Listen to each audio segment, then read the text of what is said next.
Hi, everybody. Welcome to the show. Thank you all for joining me.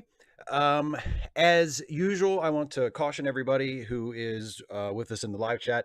As I say in my pinned chat message there, oh, Black Cover 95, you just said, who's Vince McMahon? What a blessed, charmed life you lead. Anyway, despite what just happened, I want to remind everybody that I'm going to be answering questions that have been submitted ahead of time by my Patreon patrons and my channel members for the first part of the stream. So if you are with us in the live chat right now and you have something you want to share with me or ask me about, or especially if you were planning on being generous with a super chat or something, please hold on to all of that until I get through the pre-submitted questions, and then I will spend the rest of the show hanging out with the live chat, and we can talk about whatever you want. And the odds of me seeing your question will be significantly improved. Before I start, I do want to say we didn't have a Trek Reluctantly stream this past Wednesday. I had to abruptly cancel it. As most of you probably know, if you follow me on social media, the reason why I had to do that was because my Ashley, my ex-wife, called, and we had to go and have our cat Audi put down. She was near the end, and so I'm going to talk about Audi a little bit more when we get further into the show, because someone did ask a question about her. So I will save the Audi conversation for that point. But I just wanted to say thank you to everybody who saw my posts about her on Twitter and Facebook and Instagram and the YouTube community feed and everything over the last couple of days, and who have shared your condolences. That really means a lot. And I want to thank I'm sure none of them are watching, but I want to, just for the record, say thank you and express my appreciation to the people at Mountain View Animal Hospital, because they could not have been better. I mean, that's got to be one of the worst jobs in the world. And they were some of the most sensitive, respectful, and yet completely upfront, non-patronizing, no nonsense people.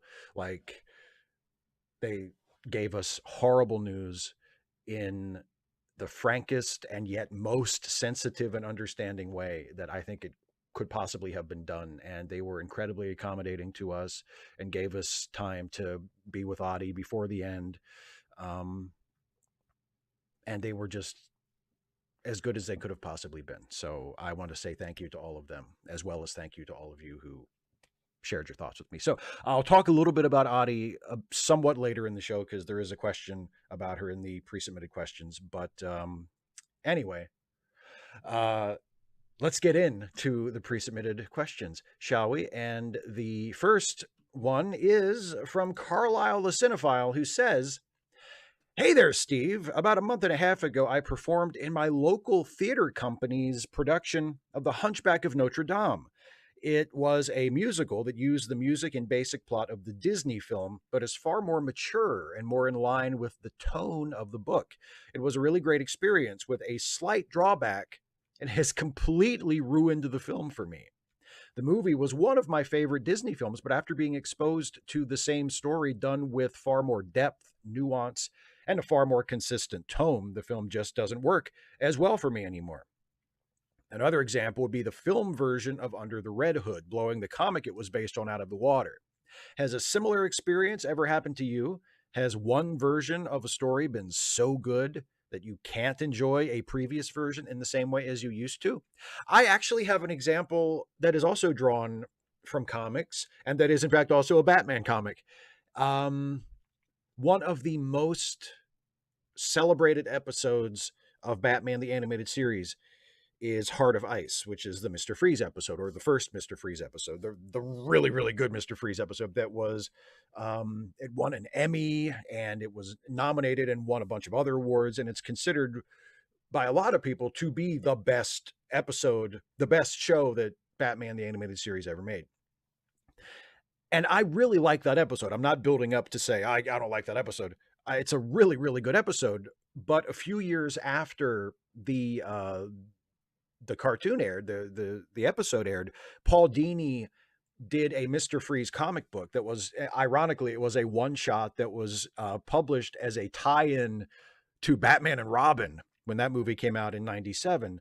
And DC Comics published, you know, Mr. Freeze and Poison Ivy one shots that had nothing to do with the movie. Like they were more or less set in the mainstream DC Comics continuity, but they were released to coincide with the film. And Paul Dini, for his Mr. Freeze book, he basically retold the story of Heart of Ice, but in a more mature way, in a way that was geared more towards adults rather than children watching a cartoon show. And it kind, I won't say it ruined Heart of Ice for me, because it didn't, because I can still watch Heart of Ice and admire it a great deal. But I definitely thought less of it after I read that version of it in the comic that Paul Dini wrote, that did not have the restrictions imposed on, you know, a cartoon show that's going to air at 4 o'clock in the afternoon when kids get home from school. And the Dini version in the comic version, they're both the Dini version. I don't know why I keep saying that, but the comic book version, it's not like aggressively explicit. It doesn't go out of its way to be adult. Like, it's not edgy or anything like that. It's just obviously aimed at a more adult audience, and rather than kids. And it's really, really good. So yeah, it kind of took some of the polish off of Heart of Ice for me. So that's the one that came to mind right away. There are probably other examples I can think of too, but that's the one that I thought of as I was reading your question, and it seemed appropriate because you had your main example is Hunchback, but you also mentioned Under the Red Hood. So we both have kind of a Batman comic one that we can refer to.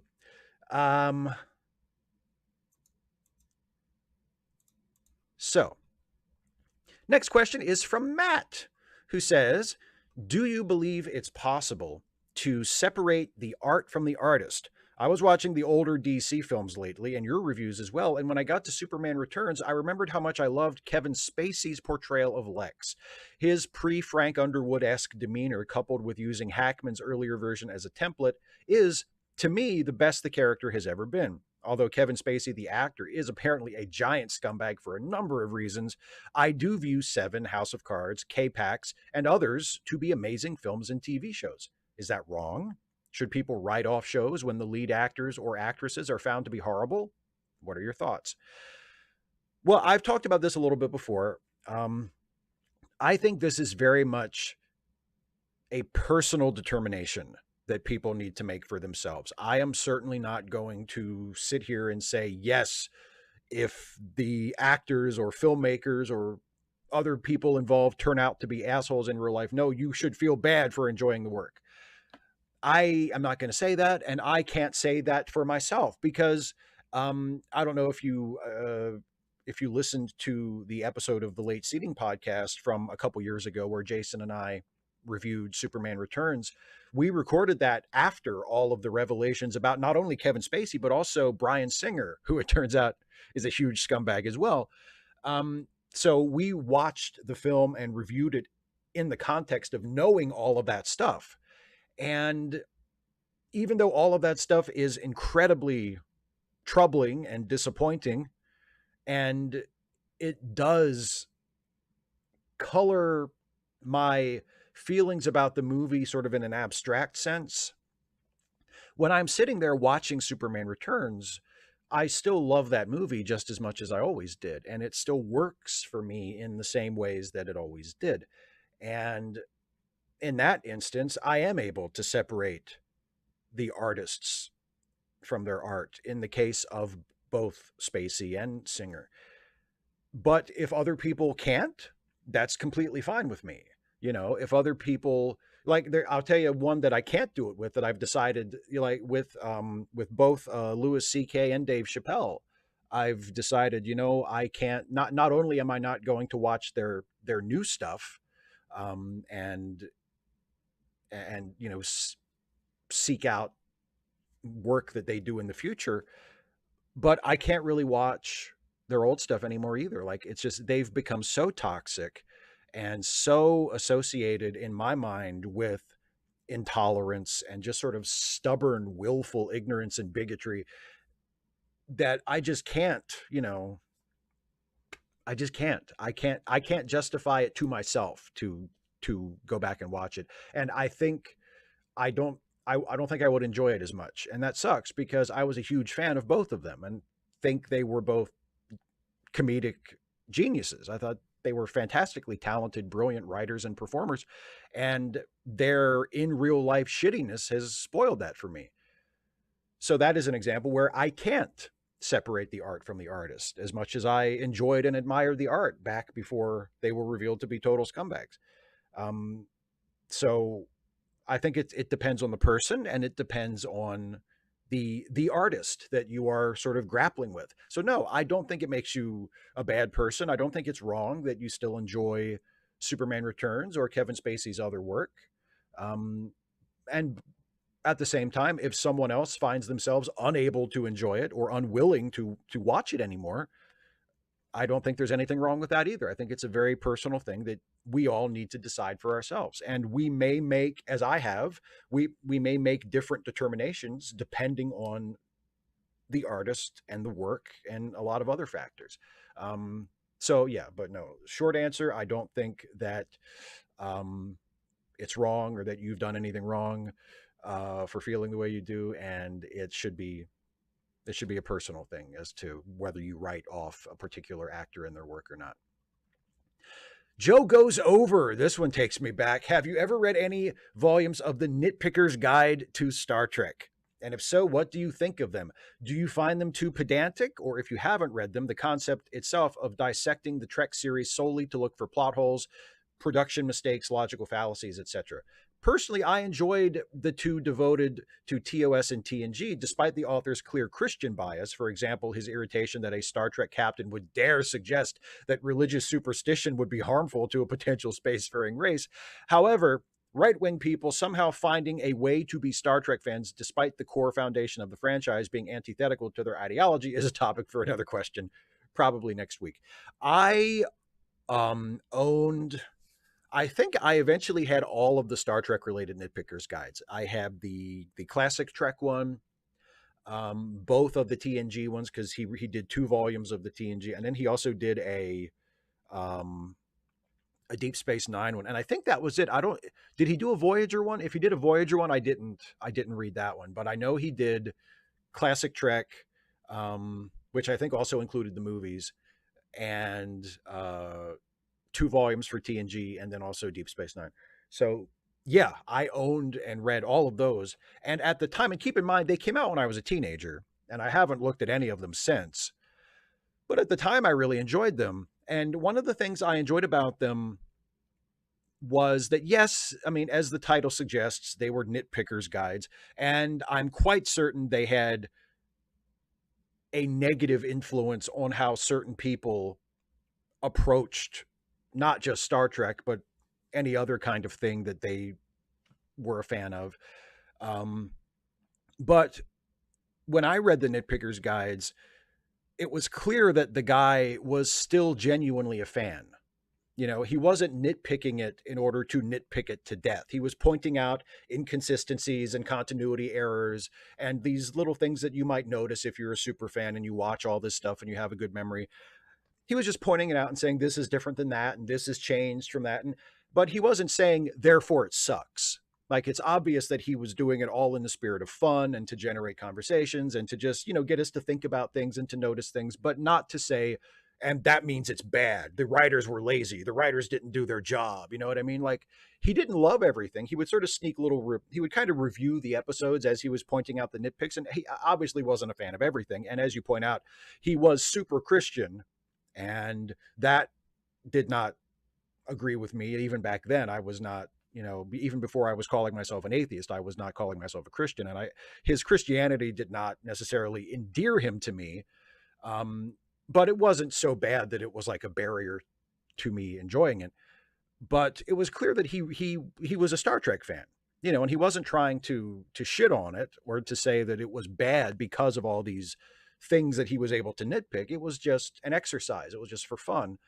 And I wish that more fans would take that mindset, would approach it from that perspective, that yes, it's fine to point out plot holes, it's fine to point out the inconsistencies, it's fine to point out the retcons and the unexplained changes and the things where they ignore something and then where they make up something new that contradicts something else. Like, it's fine to notice all of that and to point it out and talk about it. But when you get to the point where you're nitpicking it to death and where you're using the things you're nitpicking as a justification for hating on it and for just sort of declaring that it's wrong or it doesn't count or the writers don't know what they're doing or they don't respect the fans or, all of the things that, all of the toxic things that have sort of come up out of that, then you're kind of missing the point as far as I'm concerned. But the Nitpickers guides themselves, to me, were not really like that. They were more in a spirit of they were more good natured. And I wish the good natured part of it had caught on with a certain segment of the fan base as much as the nitpicky part of it, Christian, wonder if it's the same Christian that wrote the Nitpickers guides. It's not. His name was Phil.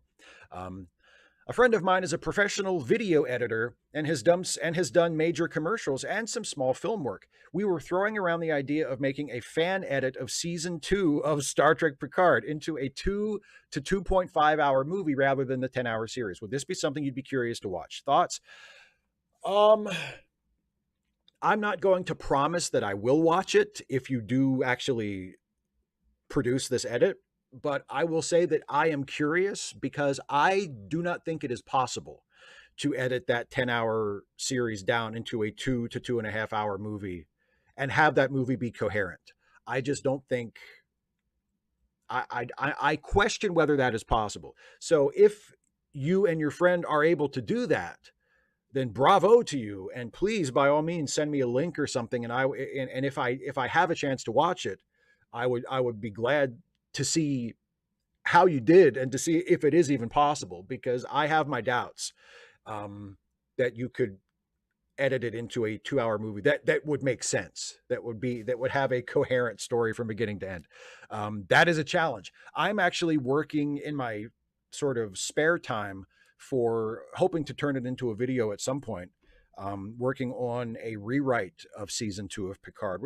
Obviously not a full scripted rewrite, that would be crazy, but just like to the point where I can pitch in the video, I can pitch episodes and I can just sort of go through in a very general kind of treatment, just sort of a broad outline of how I would rewrite the season to make it not the worst episode, to make it not the worst season of Star Trek ever. And it's really hard because the writing in that season is so bad in such a basic structural way that it's really a challenge to fix it and stay within the bounds of a rewrite and not just throw it all out the window and just say they should have just done this and make up something completely different. Like, the challenge I've set for myself is to mostly try and keep what they did as far as like the general story. I mean, I am making some pretty significant changes to it, but the general story of the season is going to be the same. And that's really hard because they really, really did a bad job.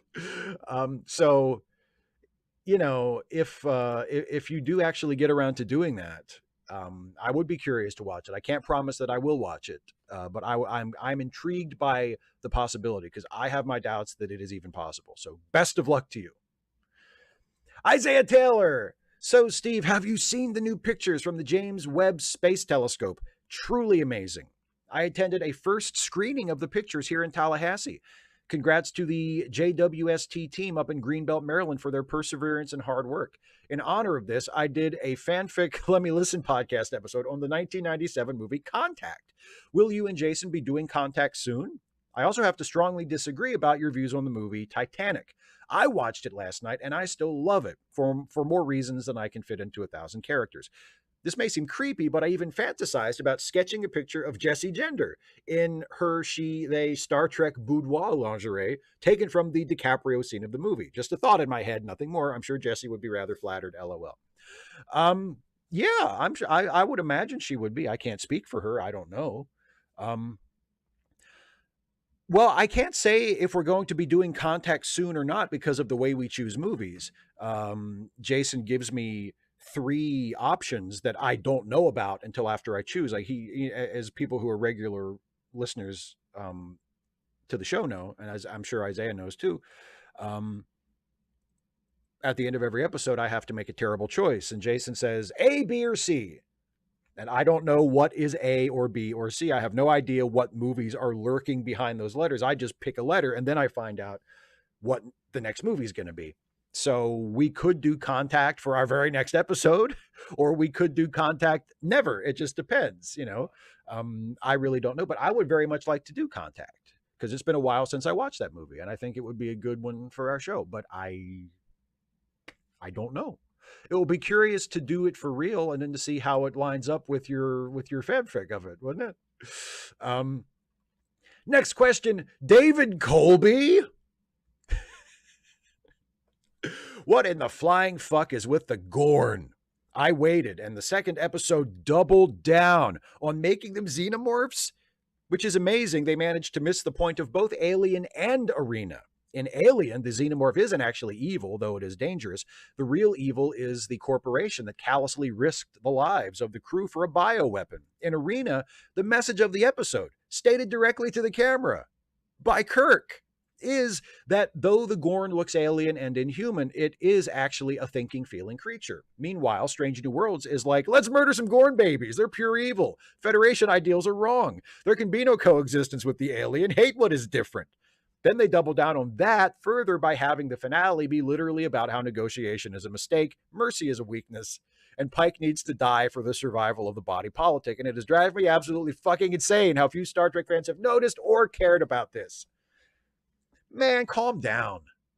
I actually have a take on the Gorn as they have been presented in Strange New Worlds and how that relates to how they are presented in Arena that I think strengthens the message of Arena rather than weakens it.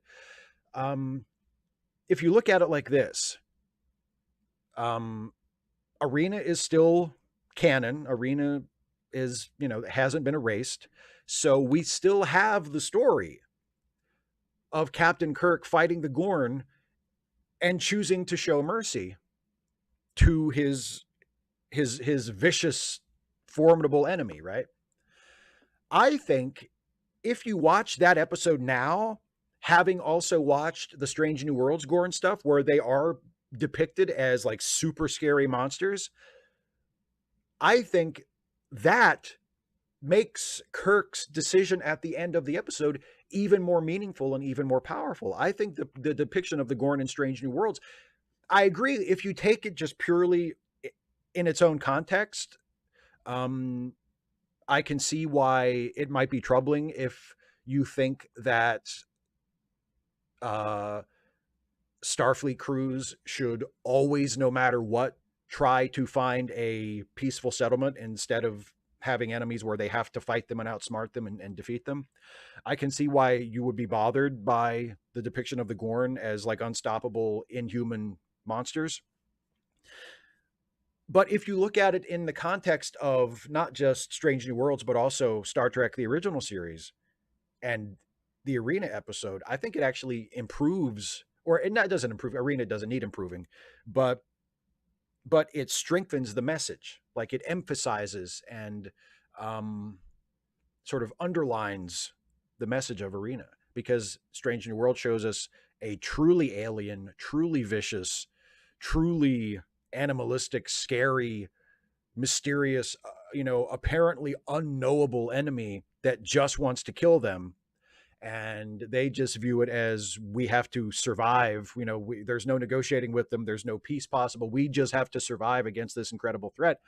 And then in Arena, we get to the point where Captain Kirk says, I'm not going to kill my enemy, even if he is one of these creatures, So I think it actually kind of works with Arena rather than undercuts it. But that's just me. So, I'm sorry you're not enjoying it. Orion McMurray, do you have any recourses? Perhaps that's supposed to be resources. I'm not sure. For a fledgling writer, I'm wanting to try writing sci-fi fantasy. I mean, I don't know about resources. My advice is simply to just read and write. If you've never written before, or never written like seriously before, um, the best thing to do is to read, and to read with a critical eye, and take note of what the authors you're reading are doing, um, in all sorts of ways.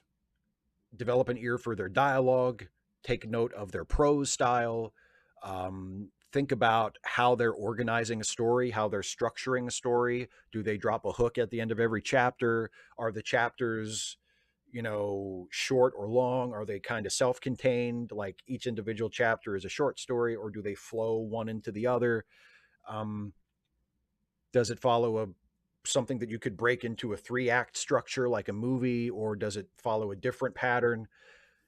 And notice how they do things like move from scene to scene. Do they do scene transitions? Do they do breaks? So it's just, this scene ends and then there's a space or asterisks or a line and then a new scene, or does the author have some way of having it flow from one scene to the next with the prose?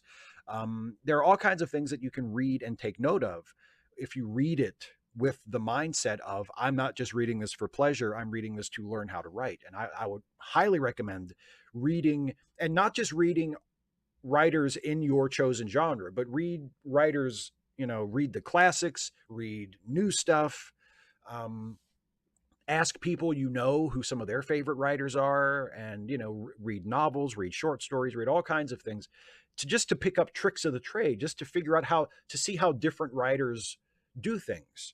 And also write, even if you don't show it to anybody. I mean, I think it would probably help if you have a couple of people in your life who you can show things to, who are willing to read for you, who will be honest with you, who won't just say, "Oh, it's great," but who will be critical and constructive. Preferably people who are also decently well read, or are capable of thinking critically about stuff, and thinking critically about writing, particularly. But that's the best advice I could give to anybody who wants to get into writing, is just read and write, because you'll never get good at it if you don't do it. I mean, writing is one of those things where you have to do it in order to get good at it. And the more you do it, hopefully, the better you'll get at it. But other than that, I mean, there's really no other advice I can give to you. But best of luck if you do decide to pursue it. Steve. Hi, Steve. Hi, Steve. I don't have a question, so I'll just say fuck Jordan Peterson. Boy, you know what? That is patron and or membership money well spent. I will second that in a heartbeat. Yes, just like Steve said, Steve also says, fuck Jordan Peterson. Thank you very much. The pun is her, Dana, in case anyone was wondering. As we get closer to the start of another school year, teachers' wish lists and donors choose projects have been all over social media. Unfortunately, it seems to include a side order of guilt-tripping, shaming, and passive-aggressive posturing. I'm very glad it hasn't happened to me personally, but others have shared how people they used to have conversations with are now only replying to advocate for their own list, and are constantly talking about how much they've spent on their own classrooms. It comes across as bragging and self-righteousness. Maybe they mean well, but it's obnoxious. I hate knowing that fellow teachers are acting like this, and then I feel bad about thinking that about my colleagues. I should be supportive, right? It just sucks. Anyway, thoughts? You're doing that thing that... Anyway. Well, no, it does suck. I mean, I feel like part of it, I would imagine, is a response to the environment. Like, teachers have become so maligned in this country, especially in predominantly conservative communities, where teachers are made to be scapegoats and teachers are constantly under suspicion. And it's like parents feel like they need to be watching teachers at all times. And if they step one toe outside of what the parents have decided the lines are, then it's, we're going to raise hell about it. And because of that, I think a lot of teachers feel, like if another teacher shares their wish list, well, they've got to share their wish list too, because they have things that they need, and they don't want their students in their classroom to fall behind. And there's just so much pressure on teachers that they just feel sort of compelled to react that way. I mean, I don't think that excuses when it gets nasty, or when teachers try to turn it into self-aggrandizement and say, like, well, look at all the things on my wish list that I've got, or look at all the money I've spent I don't even need a wish list. I spend my own money and I don't ask people for help. Like, a lot of it just sort of has the effect of turning people against each other. I think that might be part of it, and that sucks. I mean, it's perhaps partially a result of the fact that we have made being a teacher, and specifically being a public school teacher, way, way more difficult than it ever should have been. This should be a job that the rest of us respect and admire and support, and do whatever we can to make easier for teachers, and allow them to do more that they feel like they need to do, instead of turning them into enemies and blaming them and casting suspicion on them. We've made the job of public school teacher way, way harder than it needs to be. And I know you understand that from a more personal level than I ever could as a teacher. But I think that's a big part of it, and I mean, it doesn't excuse shitty behavior from other teachers, but I think part of it is that sort of pressure cooker environment. I mean, I don't know. Those are my thoughts. I could be wrong, but those are my thoughts. Agent Meister, Peldor Joy, Steve, you and I seem to have had similar tastes while growing up. Batman, He-Man, Star Trek, WWF, etc. But I'd love to know what place, if any, Ghostbusters had in your life. I've been rewatching the movies and the 80s cartoon, and it is this franchise more than any that reminds me the most of being a child. I had all the toys growing up and wore out the VHS tapes I had of the movies and cartoons. It was my be-all, end-all for most of my life before high school. I wasn't crazy about the 2016 reboot. It had nothing to do with the gender flip. It was just a badly written movie that had an impossible act to follow. Afterlife was fine, but the constant callbacks to the 84 movie and Act 3 got very tiresome. But at least it had Ecto 1. God, I love that car. I'd love to hear your thoughts on Ghostbusters. Did you have any of the toys? Did you have a favorite character? Peter, Ray, Egon, Winston, Janine? And where would you rank Ecto 1 in movie car greatness? P.S. Bustin' makes me feel good. I loved Ghostbusters as a kid. My dad worked as a guide at a private hunt club past the town of Hancock, which was maybe half an hour, 45 minutes from our house when I was growing up. And it was called Woodmont. And I've talked about it in videos and stuff before, but Woodmont was like paradise to me as a kid. It was, 1,000 acres of forest, of woods, and it was fenced off from the rest of the area because it was a place. I mean, there are parts of it that I can't defend. It was basically a rich guy hunting retreat. And now as an adult, I'm not super crazy about most rich guys. And I'm definitely not a fan of hunting. I'm not a fan of sport hunting, like, at all. I don't think it should be legal. But that was the kind of place that Woodmont was. But when I was a kid, my favorite part of Woodmont was the clubhouse. There was this big stone clubhouse that sat on the edge of a hill back in the woods. And it was like a mansion. And we would stay there a few weeks a year over, winter break. And I would go with my dad and we would hang out. And sometimes I would go hunting with him before I swore off of it. But when I was a real little kid, me and my little brother and our cousin would play Ghostbusters in the clubhouse. And the clubhouse was, it had been built in the early 30s, and this would have been in the 80s and 90s. So it's like this big old building, stained wood interior, and all of these mounted animals, like taxidermied animal heads hanging all over the wall, and big stone fireplaces. And you go upstairs to where the sleeping quarters were, and it was long hallways like in The Shining, and surrounded by woods everywhere. And it was the best place in the world to play Ghostbusters. And we would play Ghostbusters in that clubhouse for hours. I mean, we would be there when the rest of the adults went out hunting. We would stay at the clubhouse, and there might be like 1 or 2 adults there with us just to kind of make sure we don't burn the place down, but they would give us our space, and we would play Ghostbusters all over the place in the Woodmont clubhouse forever, and it was wonderful. So yeah, I mean, Ghostbusters was a big part of my life. I watched the cartoon, The Real Ghostbusters, a lot. I loved the movies, especially the first one. And of course, my favorite character was Peter. Bill Murray was my favorite. I mean, uh, especially in the live action movie. I mean, Peter was really funny in the cartoon too, but in the live action movies, I mean, it's like, you know, it was basically the Bill Murray show. I mean, Harold Ramis was excellent as Egon as well, and Ernie Hudson did the best that he could with Winston, given how poorly underwritten that character is. And the less said about Dan Aykroyd, the better. I'm sure in real life he's a lovely human being, but as a performer, I have always found him to be one of the most instantly repellent presences on screen that I've ever encountered. I don't find him funny. I don't find him good. I think he stinks up the joint every time I see him. But even he, and I know he co-wrote it, so don't jump on me about that.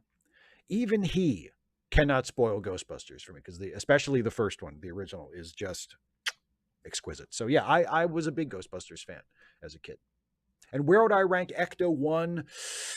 I don't know. I mean, I like Ecto. Don't get me wrong. I like Ecto-1, but I was always more of like an Adam West Batmobile guy, or Kit from Knight Rider guy, or even like the car from Hardcastle and McCormick, or Magnum's Ferrari from Magnum PI, which, you know, were just normal cars, but they were really cool. So I mean, honestly, I wouldn't really put Ecto-1 all that high with any of those. But no disrespect to Ecto-1. I don't mean to, you know, to disrespect the car. It was a fine car. I wouldn't put it in the same category as, you know, Kit or the Batmobile. Kier, why drag word? I'm sure I mispronounced that horribly. I saw a theory online that when Cheney loses her election, she should run for president as an independent. The theory is that she'd lure enough Republicans to kneecap a trumpet from being elected and finishing what Donnie started. If she did run, do you think all the good Republican propaganda might take away enough from both sides for her to win and enact the Republicans' plan of criminalizing poor people, women, LGBTQIA+, rational thinking, common sense, all right to privacy, interracial marriage, and legalizing corporate slavery? Boy, I hope not. And you know what? The sooner we get over our fucking love affair with Liz Cheney, the better. Yes, she is a lot better than most other Republicans in Congress. Agreed. That's it. Like, she's still a Republican. She's one of the few prominent Republican politicians in the country who has been willing to say Donald Trump can go fuck himself. He should, you know, we should not be kowtowing to him. And good for her for doing that. But that doesn't mean anyone should vote for her ever. She's still a Republican, as you point out in your question. She still supports all kinds of really shitty things that would be horrible for the country and horrible for especially marginalized people in the country. So as much as I am willing to doff my cap to her for coming out and standing against Trump, she's not a hero. She doesn't deserve to be supported or voted for by non-Republicans. And the sooner we get over her and stop treating her like America's sweetheart for being one of the only members of her party to do the bare minimum right thing, the better. And no, actually, I think if she ran for president, I don't think she would win. Maybe she could be a spoiler. Maybe there would be enough Republicans that would vote for her instead of Trump or the Trump approved candidate that she would help to improve the odds of a Democrat. But I mean, I honestly don't know. But yeah, but I agree with you that, you know, the good Republican thing is an idea that needs to vanish, like, now.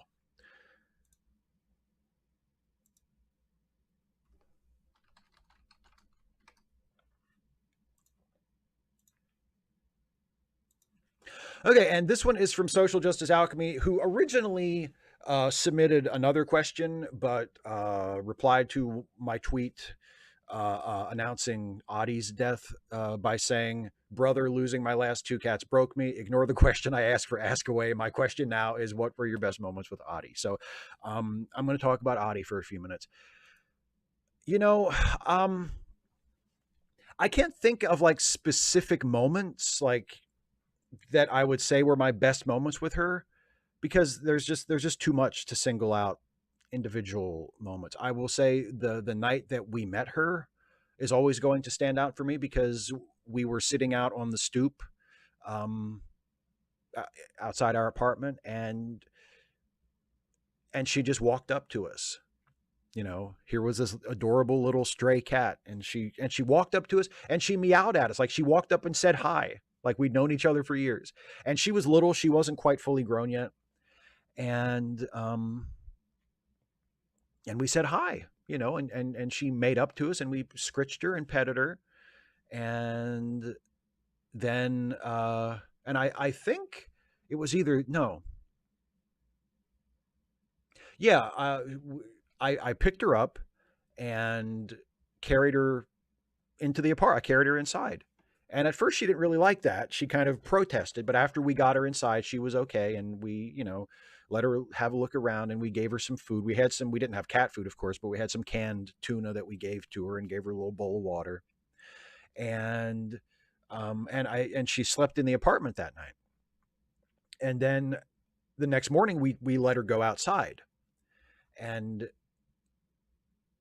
I think Ashley and I kind of, I don't remember if we talked about it out loud or if we just sort of had an unspoken kind of understanding between us that if she came back that night that we were going to keep her. So we let her go, we put her outside, and she went outside. And then that evening came, and I was like looking out the front window every few minutes, like to see if she would come back. And one of these times I looked out the window, and there she was. She was outside our front door, and she was just kind of sniffing around. And I was like, there she is. There's the cat. And I opened the door and I went out and got her and carried her in. And from that moment until Wednesday, we had a cat. Um, and we named her Audi after one of Ashley's great grandmothers. And she was the best cat you could have ever wanted. Like we used to say, we would say all the time, you know, that we won the cat lottery. We couldn't imagine having a better cat.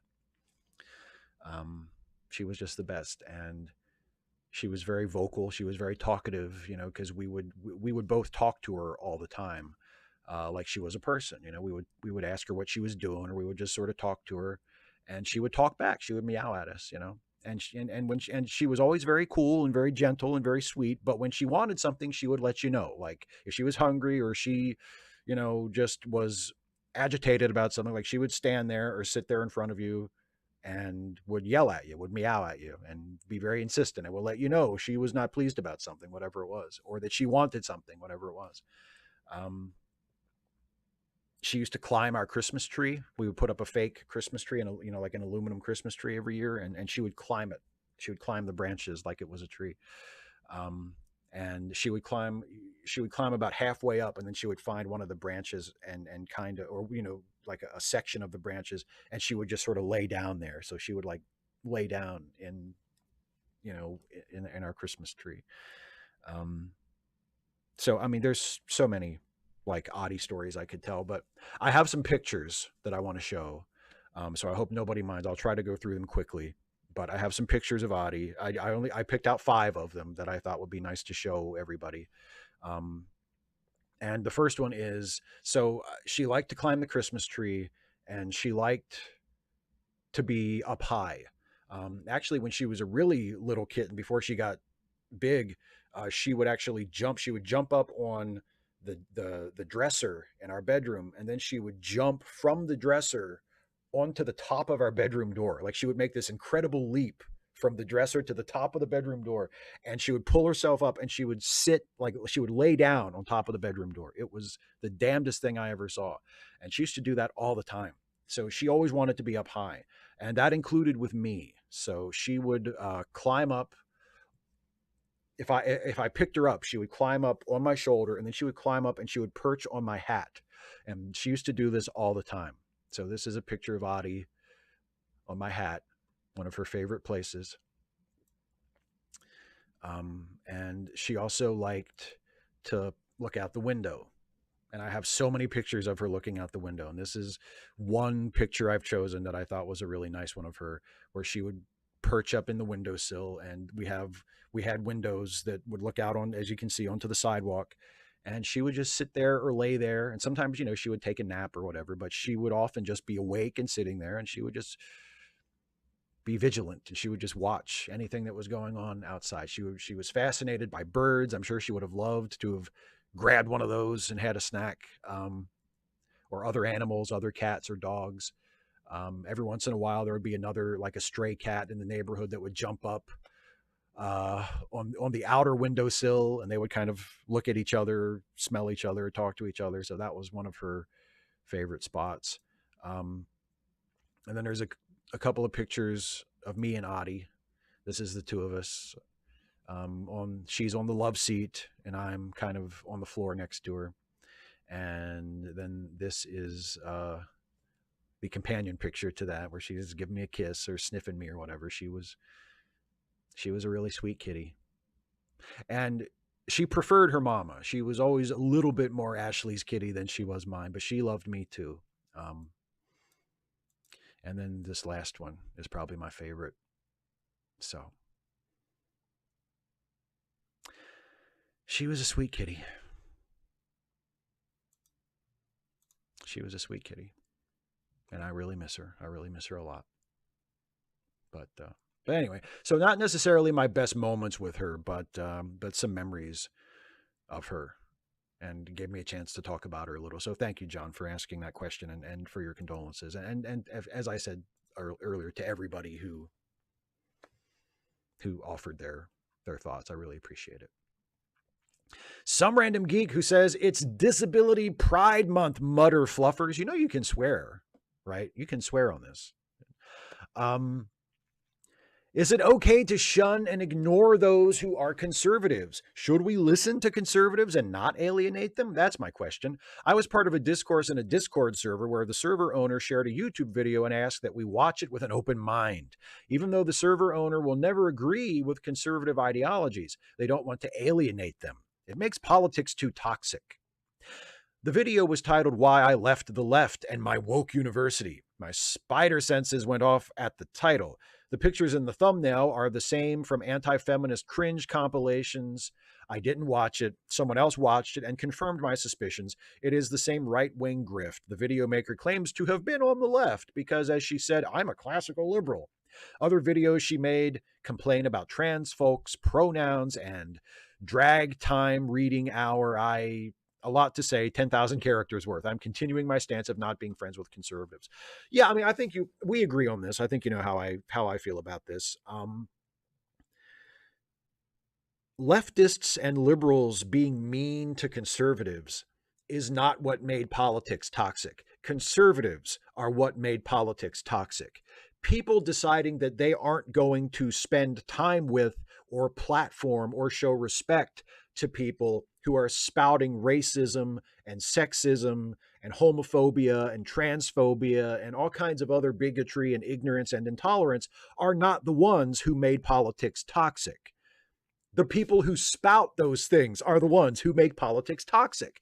So let's, if you want to complain about how toxic politics has become, that's fine. Put the blame where it belongs. It's not, well, nobody listens to each other anymore. Nobody can just disagree respectfully anymore.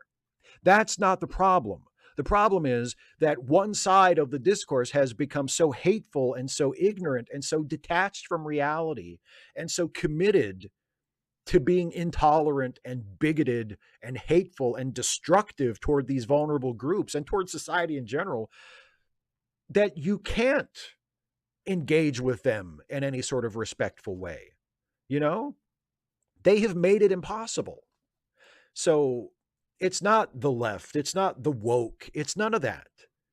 It's all these people that are complaining about it. It's, oh, they forced me to leave. I was a leftist. I swear I was a progressive, but they forced me to leave because they expected me to use someone's proper pronouns. Does that sound like someone who was like a committed progressive before? Like the only thing they disagreed with progressives about was the pronoun thing, and now they're just, well, that's one step too far. I refuse to not dead name people. I refuse to not use their wrong pronouns. That's too much. I'm going to become a conservative now. That's horseshit. So yes, of course, we should shun them as much as we can. Of course we should. Now, it's not always possible. I mean, society is too intricately interwoven. You can't just cut off all conservatives and all right wingers completely out of your life. But to the best of your ability, I see no reason not to do that. So no, I'm completely on your side with this. And I think the people that try to put the blame on the so-called intolerant left, you know, because we don't want to be friends with fucking neo-Nazis and transphobes, like it's our fault for not being respectful of their hateful bullshit. No, fuck that. Fuck that. Black Cover 95. After watching Star Trek Strange New Worlds: Equality of Mercy, only one thought that kept going through my mind. That's not Kirk. I thought Paul Wesley's acting was fine, and the way he was written worked well, but he doesn't even bear a passing resemblance to William Shatner. I didn't mind the Gorn. I didn't mind more advanced-looking Enterprise. I was okay with the lore retcons, but Paul Wesley's appearance pulled me out of the story when recast actors usually don't. What's wrong with me? Well, there's nothing wrong with you. That was how you reacted to the episode. There's nothing wrong with that. I even said in my review of it, I mean, I had some problems with him as well, but I made sure to note that I had problems with Ethan Peck as Spock at first too. And the more I saw him and the more I got used to him, the more I began to appreciate what he was doing instead of comparing him to Leonard Nimoy. Because truthfully, Ethan Peck doesn't really bear that strong of a resemblance to Leonard Nimoy either. I mean, in a very general way, like he's a tall, thin, white dude with dark hair, and he's styled to look like Spock. Like it's obvious. You see him, you're like, oh, that must be Spock, right? He's not like completely different. But it's not, I mean, if you looked at Ethan Peck and then you look at Leonard Nimoy, they're not exactly twins. And their performances are different as well. Like Ethan Peck is playing his version of Spock his way. And he's doing a lot of the same things Leonard Nimoy did. He is definitely playing the same character. And a lot of that character was originated and is based on Leonard Nimoy's performance, of course. But he's not just doing a Leonard Nimoy impression. He's doing his own thing with it. And I think he's great. I think he's doing a really good job playing the same character, but interpreting it in his own way. And my hope is that as Paul Wesley has a chance to play Kirk more, because apparently he is going to be in more episodes in season 2, and as he has an opportunity to play the character more, and he as the actor is able to get used to it and sort of find his handle on the character, the same way that Ethan Peck did with Spock. And by the way, the same way that Zachary Quinto did with Spock in the movies, and the same way Chris Pine did with Kirk in the movies, that Paul Wesley will get better. And I will get used to him, and I will start to notice and appreciate how he is playing the character. And I will come to like his version of Kirk just as I do Ethan Peck's version of Spock. And just as I do Chris Pine's version of Kirk and Zachary Quinto's version of Spock, and, you know, Carl Urban's McCoy and Zoe Saldana's Uhura and John Cho's Sulu, and on and on and on, right? You just need to give it a little bit of a chance so that he can get used to the role and figure out what he's going to do with it. And you can get used to seeing him play it as opposed to constantly thinking that's not William Shatner, that's not William Shatner, that's not William Shatner. Because at this point, I would agree with you. I don't think his Kirk even compares to Shatner's. Like he didn't have the stage or the screen presence. He didn't have the energy, the vitality, the authority. You know, he doesn't compare with Shatner's Kirk at this point. But hopefully, given enough time, he will find his own version of the character that will be good in its own way. And that's, you know, and I'm more than willing to give him that chance and eager to watch him and hopefully see him find his way. So no, there's nothing wrong with you for not being into his performance the first time, because as I had some problems with it too, but I'm willing to give it a chance, having made similar adjustments with recastings in the past, and hopefully he will prove himself in the future. CMAC, who is neither late nor early, he submits precisely when he means to. Hi, Steve. Over the last couple of days, I've had meetings requiring a couple of hours in the car. I've taken the opportunity to listen to some old late seating eps, specifically Forrest Gump and Return of the King. The juxtaposition of yours and Jason's raging anger at these films made my day, laugh the whole way. So, now that that's out of the way, politics. We're both progs, but we also understand the nature of a 50-50 Senate. Dems are not actually in control. How do you manage to not get exhausted reminding people that while we voted in Dems, that doesn't mean they have the power to do what we want? Not that they haven't in the past, but they simply do not now. And blaming the Dems when the GOP is unified in its opposition seems foolhardy at best and certainly detrimental to improving things. Your tricks for keeping up energy and or other thoughts?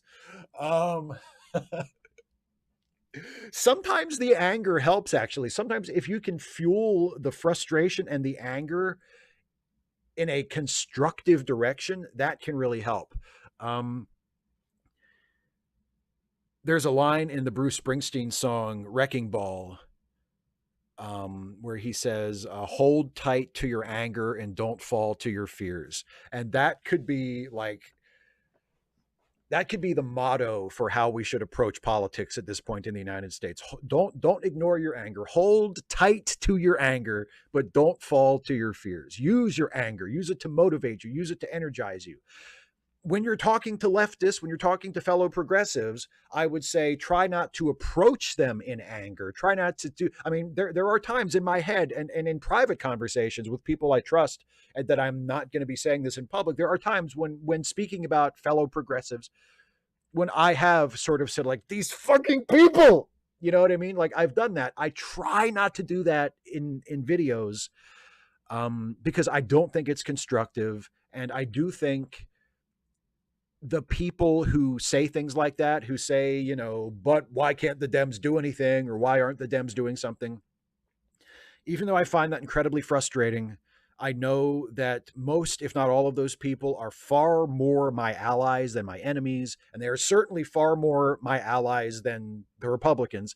So I don't want to push them away. I do want to make sure that however they feel about it, that in November they go and they vote for the Democratic candidate. Like that's the most important thing. There's an old philosophy, I guess, an old saying in the pro wrestling business: just get the match in the ring. And that is to say, like, no matter what's going on behind the scenes, no matter who's mad at whom, no matter who says they don't want to work with anybody else, no matter what compromises you have to make, do whatever you have to do, get the match in the ring. Give the people what they paid to see. Do what you promised to do. And with politics, I think it's very much like that. Only getting the match in the ring just means get the reluctant, disillusioned, frustrated, perhaps sometimes unreasonable progressive who doesn't want to vote for the Democrats. Just get them into the fucking voting booth and get them to vote for the Democrat, because that's what needs to happen. They can feel however they want to feel about it. They can make whatever point they want to make about it. They're probably right about a lot of the things that they have misgivings about. Just get in and vote for the goddamn Democratic candidates, please.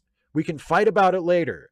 Believe me, it'll be much easier for us to fight about it if the Democrats are in charge than the Republicans. So please, let's just huddle up in the middle here. As you point out, the GOP is unified. The Democrats and the larger sort of sphere of progressives and liberals and leftists around the Democratic Party, we are not unified. And we really need to be, at least to the point where we're willing to go and vote. We can be disunified and disagree about all kinds of other stuff and fight and argue and debate about all of that. And that's great. But when it comes to election day, we need to be unified, and we need to go and do the thing that we need to do, which is vote for Democrats up and down the ticket. We need to do that. So, like, if getting frustrated and angry happens, as it does for me, try to channel that and focus, and the goal is get the match in the ring, get the thing done, and then afterwards we have 2 years to fight about it. You know what I mean? Like, let's win this election, and then we have the next 2 years to fight about it. But yeah, I don't know if that's necessarily a trick, but that's the best I can tell you. General Conduct Unit Problem Child. So a weird thing has been weighing on my mind, and I'm curious if you think it's a dumb thing to worry about. Morality aside, the main reason I think eugenics is dumb is I don't think we understand genetics well enough to selectively breed for traits like strength, intelligence, or even health. And by the time we do, we'll probably be able to manipulate our biology directly with transhumanist technology like cybernetics and genetic engineering. Thing is, 80 years ago, we didn't understand how complicated genetics was, and nobody had ever thought of transhumanism. So maybe if I'd lived then, I would have reluctantly been a eugenicist. That's what I'm wondering, if it's dumb to worry about. I keep thinking about the fact that if I'd lived in a slightly more scientifically ignorant time, I wouldn't have had a reason to be against this really horrible thing. P.S. Here's my dog the day the vet said we could take the cone off for good. P.S. P.S. Solidarity with Ukraine. Yes, solidarity with Ukraine as always. And I wanted to share this pic of the doggy as well. Having had some absolutely awful pet-related news myself this week, I'm very, very happy that your pet is doing better, and I hope the doggy has a continued very quick road to recovery. So that is definitely some very, very good news, and I'm very happy to see it. As for the rest of it, look, I don't think it's wrong to worry about it. Like, it's honestly probably a sign of mental health and and having like a good perspective on things, you know, and being capable of self-reflection, like that you would even worry about it. Because I think a lot of people sort of assume that we would always be one of the good guys. You know what I mean? Like, you sort of assume, well, if I had been, you know, in my 30s or 40s or what, if I had been my age but in the 60s, well, of course I would have supported the civil rights movement.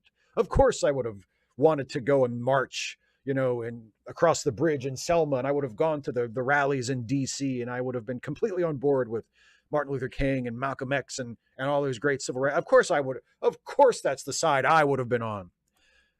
But the thing is, you don't know. If you had been raised, if you were in your, if I was in my 40s in the 60s, then that would have meant I would have been born in the 20s. Can I really say if I had been born as a white man in the 20s in the United States, in Western Maryland, that I am guaranteed to have grown up to be a racially tolerant adult in the in the 40s and 50s and 60s and beyond? I would like to think so, but I don't know. We are a product of our environment. We are a product of our culture. We are prone to being influenced. I mean, it's not that we have no control over it or we have no responsibility. Of course, we have responsibility for it, but we are also shaped by the times and shaped by the culture and shaped by our upbringing and our friends and, you know, our experiences. So who can say? I certainly can't say that. I'd like to think if I had been born in the 19th century, of course I would have been an abolitionist. I don't know. I would like to think so. I would hope so, but I don't know. I can't say that for sure. I have no idea what kind of person I would have been. So by the same token, I mean, if you can say, well, who knows, maybe if I had been alive back then with that level of scientific and medical knowledge, maybe I would have been a eugenicist. Maybe you would have been. I don't think it reflects poorly on the person you are now. And I think it reflects well on you, actually, that you're willing to question that and think, well, I don't know, would I have been? And that you're open enough to the idea that it worries you or that it bothers you, which it should. It would bother me too. You know, like if I found out that there was some alternate version of me in the 1860s and I was like completely on board with the Confederacy, that would bother the shit out of me. You know, of course it would. So no, I don't think there's I mean, I don't think that it's dumb to worry about it. Not at all. I think it shows that you're a thoughtful person. Dataport doll not procrastinating her question beyond the deadline again. All right, Steve, you bring this on yourself. You made your pitch to Trek writers this week to make something original. Have I got an elevator pitch for you? Taking one of your prompts, set during the Dominion War, but not in the Dominion War, we follow Commander Nakamura, who is, of course, played by Maki Ito. Oh, look, it's my damn elevator pitch. You've got me. You've got Maki Ito in a Star Trek show. Whatever you say after this doesn't even matter, but I'm going to read the rest of it. Our commander is deployed to the border of Federation space in the Nyberite Alliance. Our leader's mission, to stabilize the various local factions, including the once mentioned Nyberite Alliance.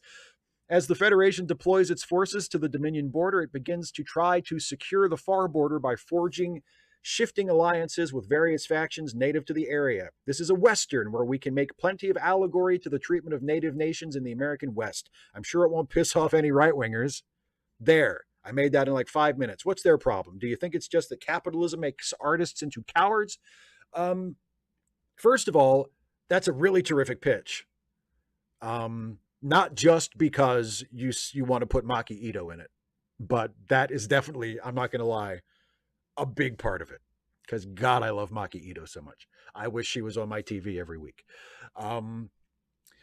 But no, I think it's a really good pitch for a Star Trek show. I love the idea, and I do. It would not only piss off right wingers, but it would also piss off the Star Trek fans that I would love to piss off the most, which are the ones that it would drive them nuts to have a Star Trek show set during the Dominion War that was not about the Dominion War. It would drive them nuts.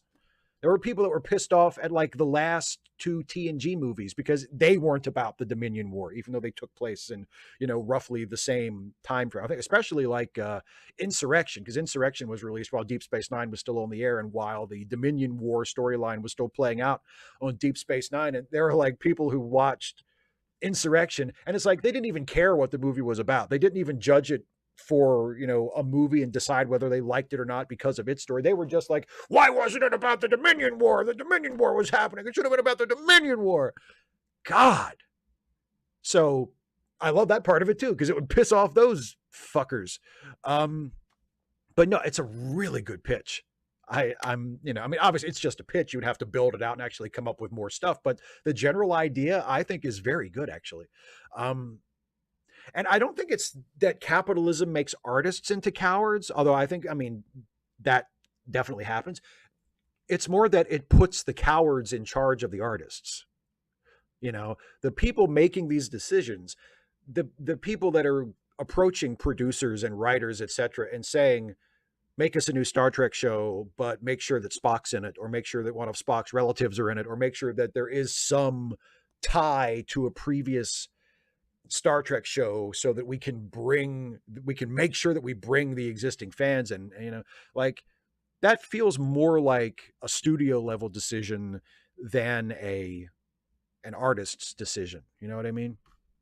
So I think that's probably more of the way, but I do think it's definitely a money talks situation. That's the reason why, I think the initial wave of new Star Trek shows that have been coming out the last few years have been so closely tethered to popular Star Trek from the past, because there is kind of a risk aversion, where they're like, I don't know, we better, stick pretty close to the other stuff, the stuff that we know people like, just in case, because we don't want to do a show and have nobody watch it. Like there's so much risk aversion in the movie and TV business that it just sort of makes that kind of thing happen, makes it more difficult to do something original, even if you're doing something original under the umbrella of a proven brand like Star Trek. Like even that, it's like, no, it can't just be like a new Star Trek show.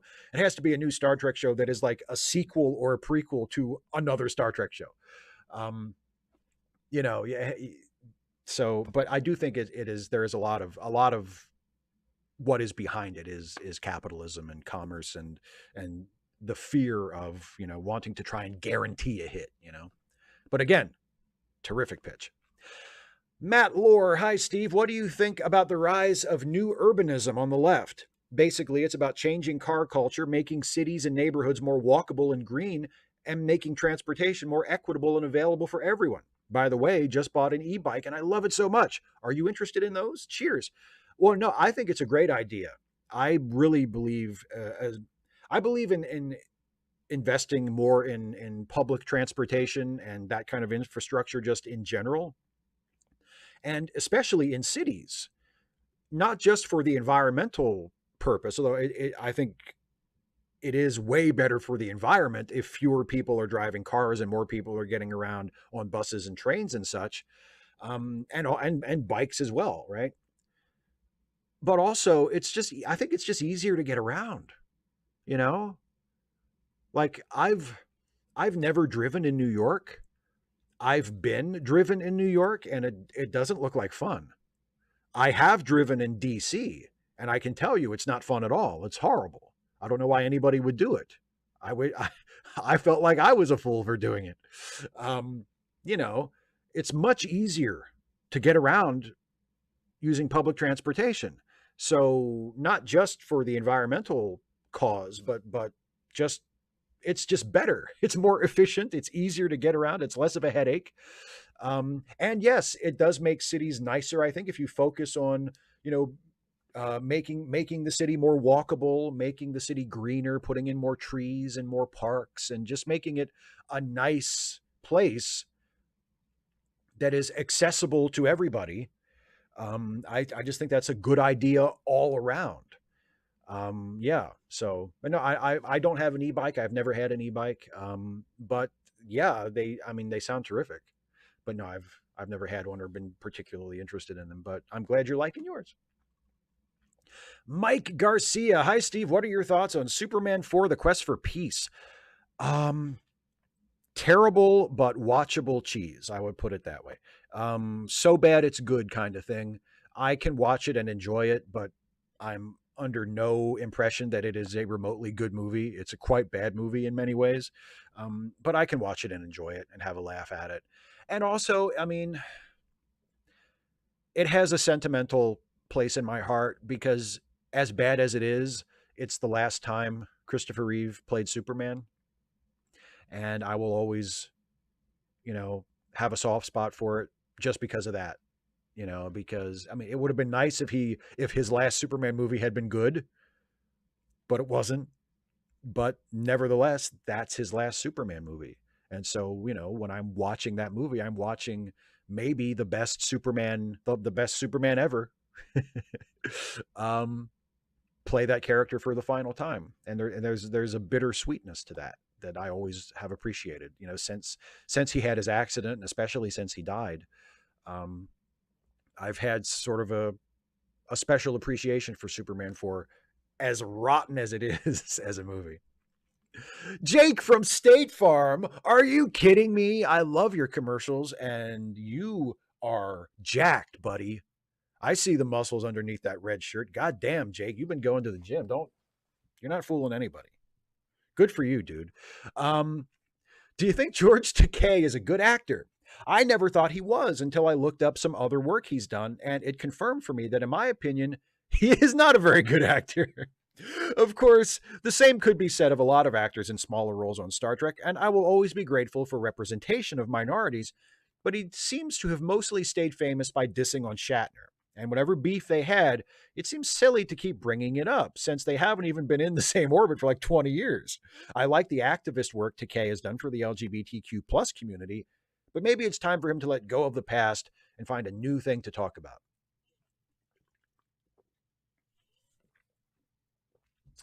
I mean, I wouldn't say George Takei is a great actor. I don't think he's a bad actor. I wouldn't even say that he's not a very good actor. I think he's fine. He's about at the same level of a lot of those actors who got steady work in TV and kind of lower level movies in the 50s and 60s and 70s and then into the 80s. You know, he was a guy who, both before and after Star Trek, he would kind of turn up in things. You know, he would do guest spots on TV shows and occasionally in a movie. And he was fine. Like I don't think I've ever watched a George Takei performance and thought, holy shit, that was good.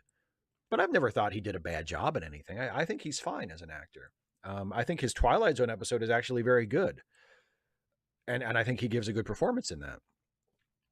But I mean, yeah, the beef with Shatner, that's kind of taken on a life of its own, and I do think that maybe it feels like George carried it forward a lot longer than some of the other cast members did. Because I mean, if people remember, other than Leonard Nimoy and DeForest Kelley, pretty much every other cast member of Star Trek had a beef with Shatner at some point. They all thought he was a dick, and they were probably right. He probably was a dick. And he still is a dick. But most of them either got over it or just stopped talking about it. Or in the case of James Doohan, just fucking died. I mean, even Walter Koenig, who arguably had an even more bitter relationship with Shatner than Takei did, eventually just kind of got over it and stopped talking about it so much. But George Takei kind of kept, bringing it up. And I do think it's probably time for him to let it go. I mean, I think he has proven himself, through the activism, through his online presence, through appearing in other things as an actor as he's gotten older. I don't think he needs to keep flogging that, William Shatner. And the other thing, Shatner doesn't give a shit. Shatner's 90 years old. He just went to space. He's completely at peace with himself and who he is and what he's done, whether he's an asshole or not. He's William Shatner, and that's who he's going to be for as long as he's here. And he's not staying up at night worrying about what George Takei thinks of him, I guarantee you. So, it's probably best for George to let it go at this point. But as for him as an actor, no, I've always thought he was a fine actor. Not great, but certainly not bad. John Burns, hey Steve, hydrate. I hope you have a great weekend. I'll be at a doctor's appointment. You've been watching The Orville? Yeah, when Ed was a bellhop for that one episode with Gordon, when he fell, I was thinking, and you want to be my latex salesman? I know some on the right are upset, so it must be good. Did you like The Mandalorian? Thank goodness for Bill Burr. Anyway, if you could go back in time to any battle from the Revolutionary War or the Civil War, which one would you visit? You would be protected. You could observe, but not affect anything. And why would you choose this battle? The stakes? The generals involved? What? The people? The civilians? Oh, Steve, how you disappoint me so. Well, you don't even know what I'm going to say. What battle would I go back to want to see from the Revolutionary War or the Civil War? I mean, it's hard for me not to say the Battle of Antietam, honestly, because look where I'm from. I mean, like the Antietam battlefield is literally a 10-minute drive from my house, from where I'm sitting right now. Like I've been to the battlefield. I visited the battlefield within the last couple of months and gone for a walk. And when the weather's not so hot, when the weather is nicer and not so punishing either from the heat or the cold, I go to the battlefield a lot just to go to the battlefield.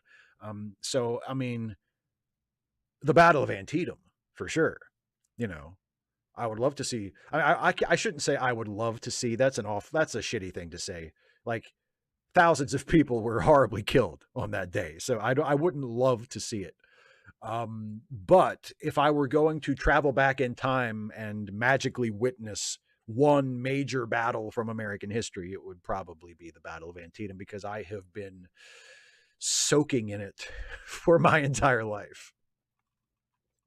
Jacob Monroe, hello Steve. What are your 3 favorite so bad it's good movies? Ooh boy, my 3 favorite so bad it's good movies.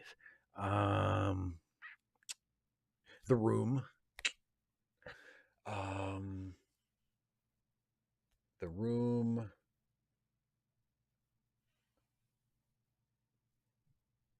See, a lot of it depends on where I categorize Roadhouse. Do I think of Roadhouse as a so bad it's good movie, or do I think of Roadhouse as a good movie? That's tough. I'm going to leave Roadhouse aside for the moment and say The Room.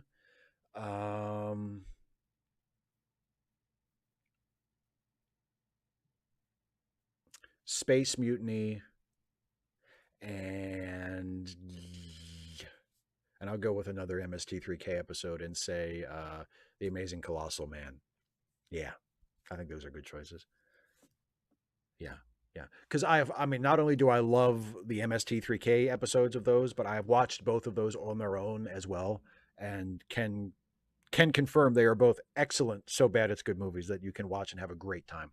I would also probably throw some Godzilla in there too. Actually, I could even say my favorite Godzilla movie is Godzilla versus Megalon, which is definitely a so bad it's good movie. Like, you have to be a, if you're watching that and you're not just like a huge Godzilla super fan and you're expecting a good movie, don't watch Godzilla versus Megalon. It's not a good movie, but it is so much goddamn fun. And definitely in the so bad it's good category. So actually, you know what?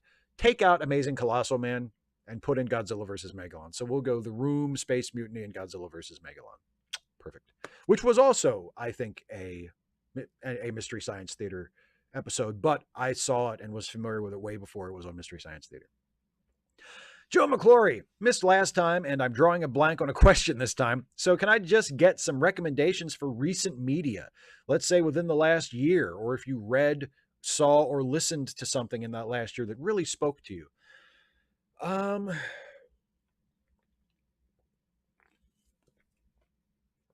um, Everything Everywhere All at Once was really good.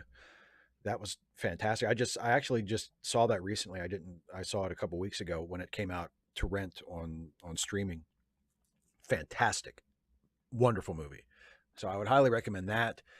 Um, I can't really think of things that came out within the last year or so. I know just last week I went back on Netflix and finally watched both seasons of American Vandal, which is just brilliant. It is a satire of true crime shows. Uh, and it's set at a high school. The premise is it's like a couple of high school students have created their own true crime documentary, Netflix style. And in the first season, the crime being investigated, Making a Murderer style, is who spray painted dicks on all of the teachers' cars in the faculty parking lot. And then the second season is they go to another school. They go to a private school, and they are investigating a series of pranks involving shit, where like a secret saboteur has he poisoned the lemonade in the cafeteria and caused everybody to have diarrhea, and then put cat shit in a t-shirt gun at a pep rally so it shot all over everybody, and put shit in a pinata that was broken open by kids that were playing with the pinata. So and the series is about that, and it's all done. It's played completely straight. It's presented as though these are serious crimes that are being investigated by these true crime documentarians who also happen to be like 16 and 17-year-old kids, and it is so funny. And it also, damn it, manages like to touch on some really serious issues and to make some very smart and compassionate and compelling observations about growing up and finding your own identity, and how other people writing you off and thinking the worst of you can be detrimental to you in your development. Like, if you grow up in high school and you're thought of as like the fuck off and the stoner and the burnout and the loser who's never going to amount to anything, eventually you internalize that, and that can become who you are. And the movie, or the series, really examines that and points that out and says, this, we're looking at this for comedy, but this is a thing that really happens, and we should be aware of this, and we should be thinking about this. And with the second season, it's more about like high expectations, and how that can be damaging, to put too much pressure on kids when they're in high school to be super achievers and to go out into the world and be great successes, and how that kind of pressure can be damaging to young people. So it's first and foremost incredibly funny, and really well acted, and really, really well written. And uh, it achieves that, excuse me, it achieves that aesthetic of a streaming true crime series just perfectly. But it also has something important to say about its subjects, about its characters, and about our world. So I would recommend, if you haven't watched American Vandal, I would really recommend that too, because I was super impressed with that. It's been out for several years, so you may have seen it already, but I didn't see it until a few weeks ago and was super impressed. And last question from Sant Merck. Steve, the Orville has me thinking about time travel and how it's used in fiction. When Malloy time traveled, I think he was mostly in the right, and the Union felt like the villains. In the past, you've described your dislike for Janeway or Harry Kim using time travel to make history fit their whims. However, I think that is more of a critique fit for a TV show, which has to preserve drama, than it is for a real life time traveler. I contend that it is moral for a real person in the past to attempt to change the future. Usually the counter argument can be summed up as, you don't know what will happen if you mess with history. To that I say, I don't know what the outcome of my actions will be 50 years down the line. I still live my life here and now, making decisions to bring about the best future I'm able to. A time traveler's foreknowledge only makes good outcomes more likely. Most fiction would disagree with me, but you know who's on my side? Dr. Sam Beckett. Thoughts? After the sneeze, I have thoughts, yes. Well, keep in mind, in Quantum Leap, part of the premise is that Sam is putting right things that once went wrong. And the show is always a little vague and slippery as to how they know that something went wrong, and who, by whose standard are we saying it went wrong. But nonetheless, it's kind of baked into the premise that the things he is changing are things that are meant to be changed. So it's not quite the same thing, although I'm on your side. And the Orville episode you reference, I thought was a very good episode for the most part. And I was on Gordon's side too. I think one of the really great things about that episode is that both sides made sense. You know, Gordon being in the situation where he was thrown back in time, and he was there long enough that he kind of figured he was stuck there, that his friends from the future were not going to come back and save him. So he decided, screw this. I'm not just going to live in the woods and stay out of history's way. I only have one life to live. I'm going to live it.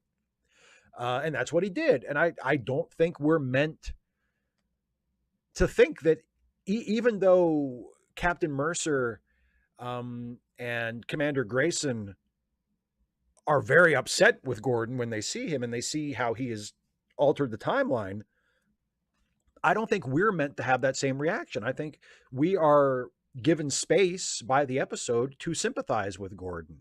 And I do. I take his side probably more than I take Ed and Kelly's side, even though I completely see why they did what they had to do and why they felt they had to do it, you know, because their job, and not only their job, but it seems their sincere desire, is to preserve the future that they came from.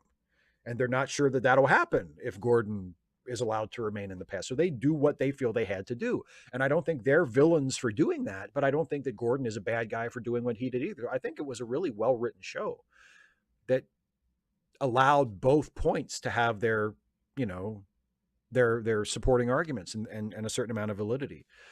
I mean, I do think there's a difference because, I mean, Gordon changed the past. Gordon didn't mean to travel back in time. Gordon found himself flung back in time and decided, you know what, I've still got the rest of my life ahead of me. I'm going to make something of it.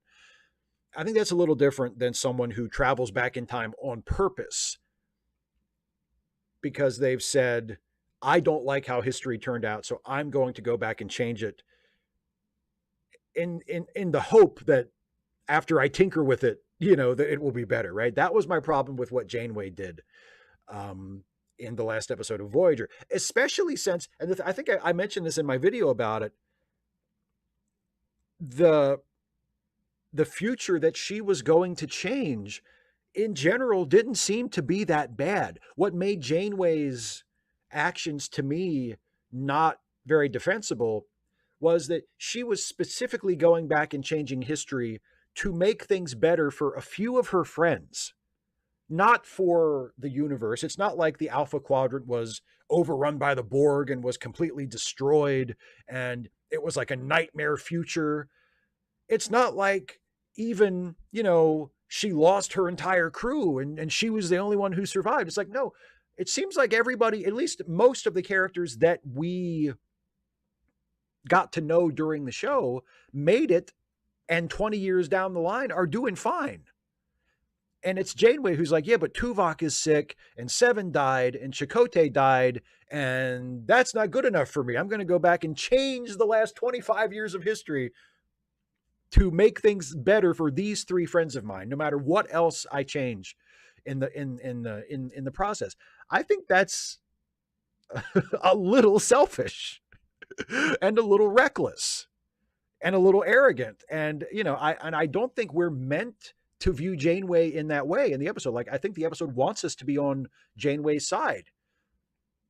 And I'm really not. I don't think they set it up in such a way that I can unreservedly root for future Janeway, because the future she's trying to avoid does not seem that bad, except to her and a few of her friends.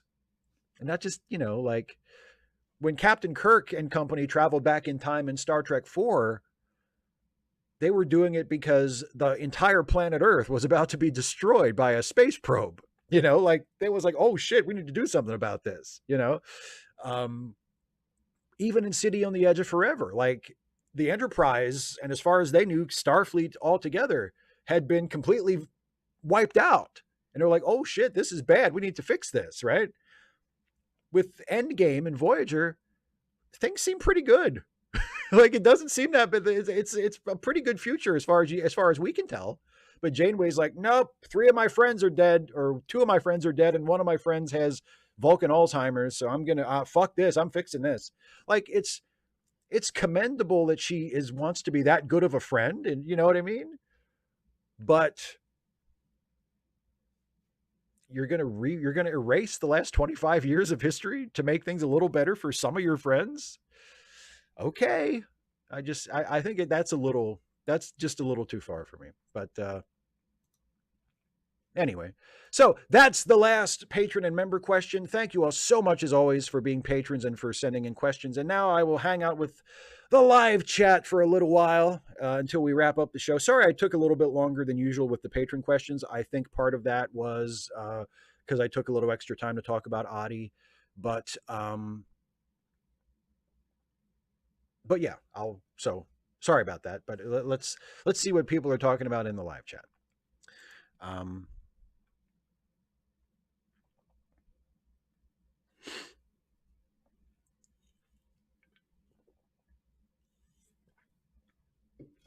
Oh, we're arguing about politics.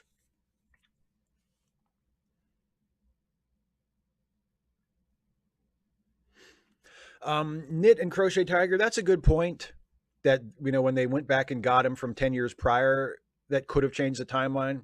But I guess the idea was they went back and got him before he had gone out and significantly interacted with that time period. So they were preventing any changes that he would make.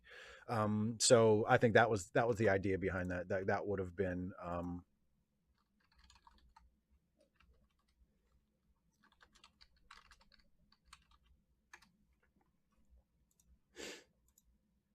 the idea behind that.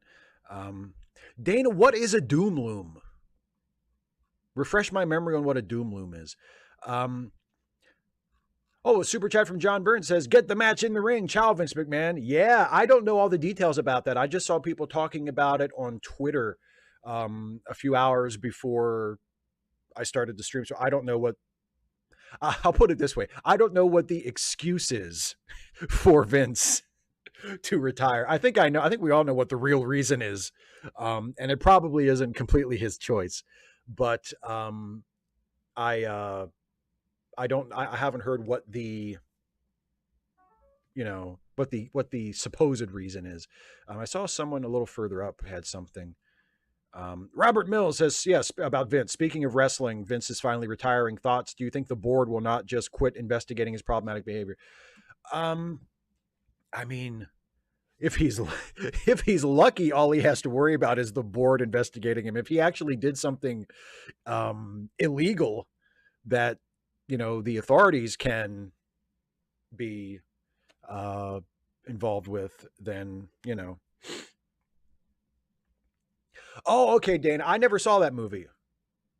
Yeah, I never saw Wanted. I think you've talked about it before, and I know the basic idea. Like I know it's about the assassins who can curve bullets, but I've never actually watched the movie, so I didn't know there was a doom loom in it. Now I know more about it. There's a doom loom. 255 AD. Let me go back and see if I can find your question.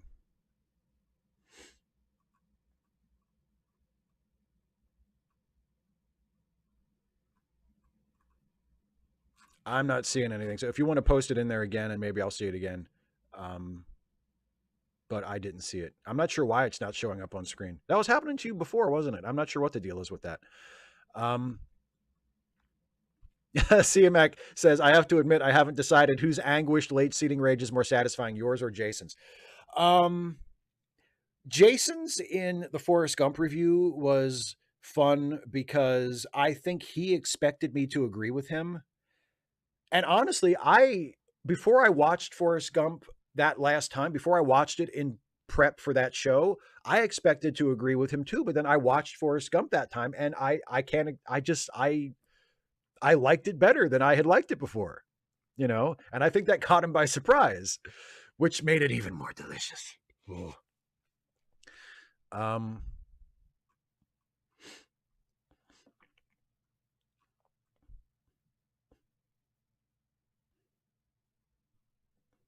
Black Cover 95 says, I guess referring to the new Captain Kirk, my problem is purely the actor's looks. That's it. If he were blonde, I think I'd have been fine with him. Well, I can't really. Yeah, see, that doesn't really. His looks don't really bother me. I will say he feels a little slight of frame. Like when that shot of him in the captain's chair, he looked a little small in the captain's chair. So as far as his looks being a problem, I mean, I'd noticed that. I don't know if it's, but like I said, give him time, let him get used to the part, let me get used to him, and I'm sure that sort of thing won't bother me anymore. But yes, I did notice that.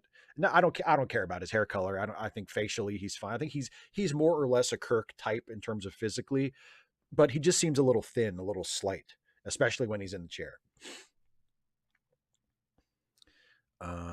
David Colby says, I've been reading the Vorkosigan saga. Since you don't read science fiction, you Philistine, I'll have you know it's very good in a very best of the original series Star Trek way. Well, good. That's nice to know.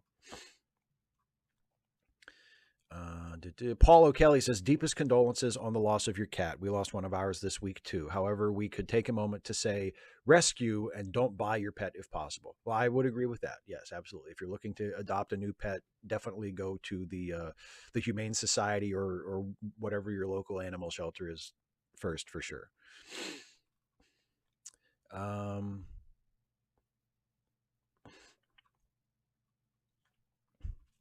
Kemp Chalmers, is Jen a predator?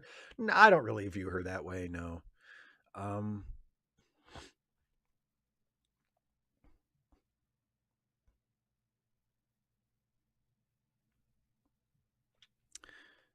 John Burns says, do you think that Gordon's egg sandwich was a callback to Bortus's I have laid an egg and Seth's damn now I want eggs? Perhaps, maybe it's like an inside joke with the writers or the producers of the Orville. Let's work in egg references every so often. It could be something like that. I honestly didn't pick up on that, so good for you for even noticing that. Whatever, David. Vorkosigan. It's space Russian. I don't even speak Earth Russian, so cut me some slack.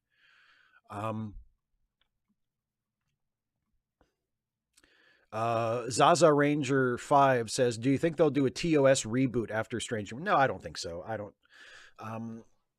I think they'll probably do as many seasons of Strange New Worlds as they can convince Anson Mount to do before he gets too expensive for them, and then they'll move on to something else. I don't see them. I don't see them doing like a straight reboot of TOS. 2-5 AD says, is it worse to have a pet die suddenly or to have to put it down? Well, I've experienced both because my dog, Star, died of natural causes when I was 21.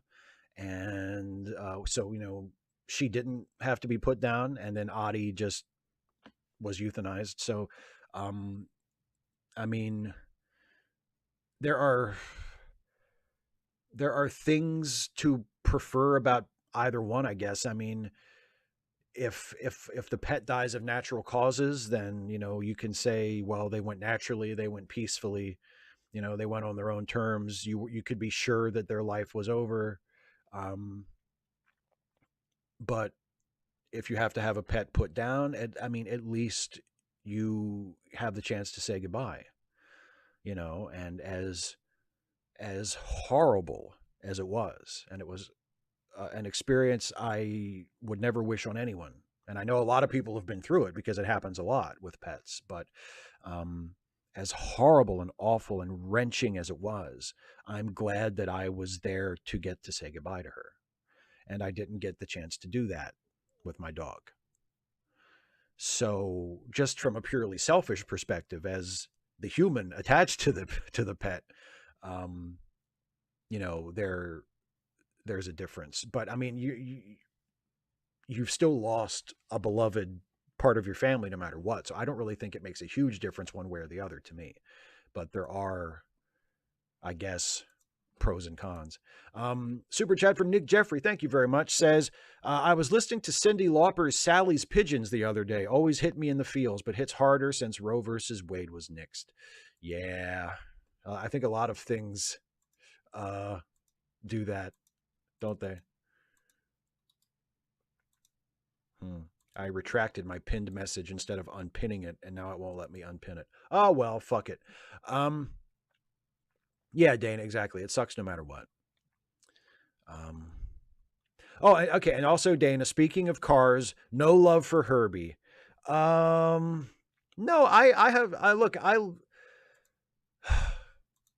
it's going to be kind of like an Ecto 1 answer, honestly. I have absolutely no ill will toward Herbie whatsoever. I think Herbie is a fine car.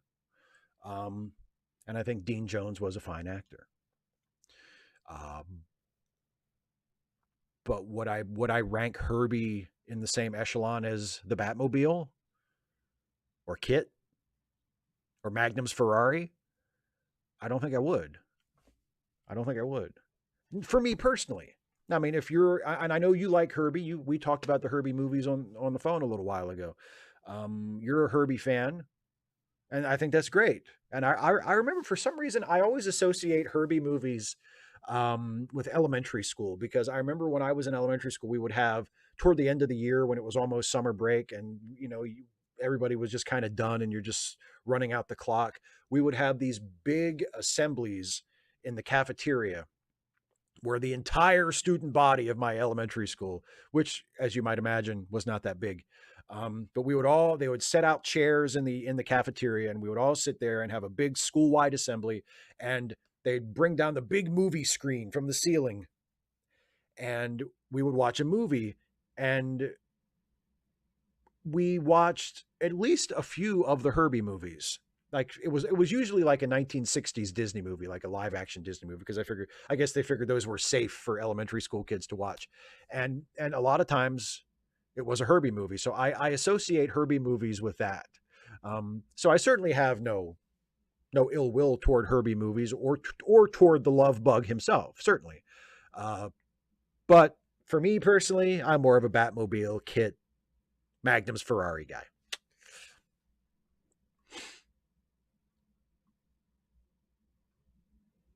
Oh, Eric, thank you. Eric says, sorry about your cat. Well, I appreciate that. Thank you very much. 2 to 5 AD says, sport hunting. What would you say to someone making the argument that people were only financially incentivized to maintain the natural habitat around Woodmont because of the hunting? Well, no, I think that's absolutely right. I think that's one of the things that gives me sort of complicated feelings about Woodmont. And even now, Woodmont is no longer privately owned. Now Woodmont is owned by the state of Maryland. But again, one of the reasons why it is maintained as a natural area and it hasn't been, you know, sold to developers or whatever is because it's used for hunts. You know, it's public ground now, but you know, hunters can go during deer season and hunt there. So that is still one of the reasons. So, I mean, I would prefer that we just keep natural spaces as they are and not develop them just for their own sake, that we don't need to justify it by saying, well, we need it so that people have a place to hunt. Like, I don't think we need that. I think we can just say, let's keep it the way it is just because it's beautiful and it's natural, and that's good just in and of itself. But the hunting thing is still part of the justification for a lot of people, so I mean, I have to sort of accept that. So I mean, there are complicated feelings for sure.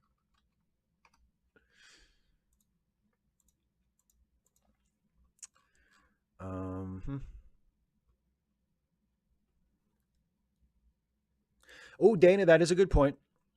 What Kane 20C says, Herbie might not be a cool car, but Kit's attitude definitely pulls from the Herbie movies. Oh, for sure. The sort of relationship between the driver and the car, even though Herbie didn't talk, but there was still sort of like, the car thinks it's smarter than the driver, right? And honestly, probably is. I think if the Herbie movies were, Knight Rider is basically Herbie just in a sports car where they're crime fighters instead of racers, but it's this, yeah, I do think there is a certain debt that is owed to the love bug by Knight Rider. I definitely would not argue that.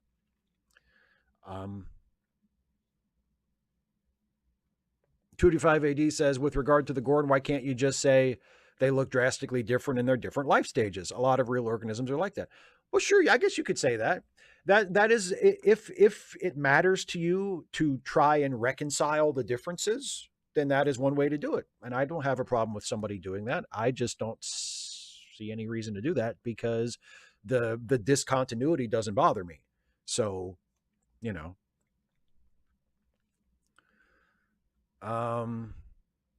John Burns, see, this is what John Burns says, at 16, would you have told Nazis to kiss your big white Jewish ass? I doubt I could do that. Well, I mean, if I were the same person I am now, it would not be my Jewish ass because I'm not Jewish, and presumably I wouldn't have been Jewish in Nazi Germany either. But whether I was or not, I mean, that's kind of what I was getting at when I was answering that question. I don't know. Like, I would like to think, I think we would all like to think, oh, if I was alive in Germany in the 30s and 40s, I would have told the Nazis to kiss my ass. And there's no way I would have ever supported the Nazis. Like, of course we would all want to think that of ourselves. And hopefully it would be true, right? Hopefully it would be true. I would be mortified if I found out that it wasn't. But I can't say for sure. I just can't. I really, really hope. But I can't say for sure.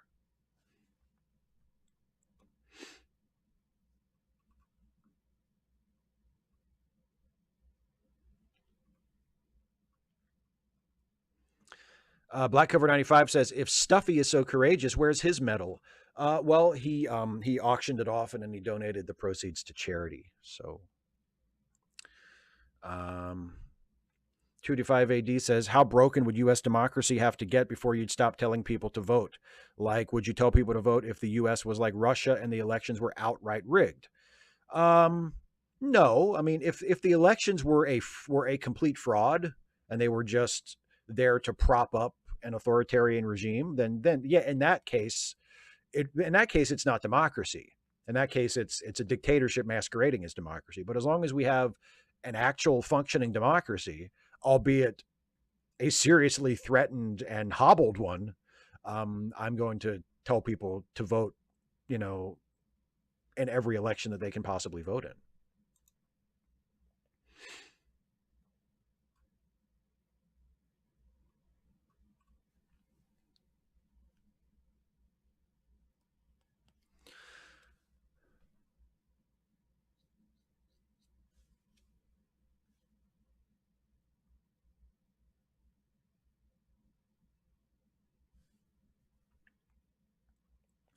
Well, yeah, that's a good point, David. One thing about the Nazis is they weren't actually that popular. They mostly ruled through fear and brutality. And I'm sure there were a lot of people in Germany at the time who said privately to one another, fuck the Nazis, but they didn't say it in front of SS soldiers because they didn't want to get beat the hell up or shot, but they, made it clear among trusted friends that their attitude was fuck the Nazis.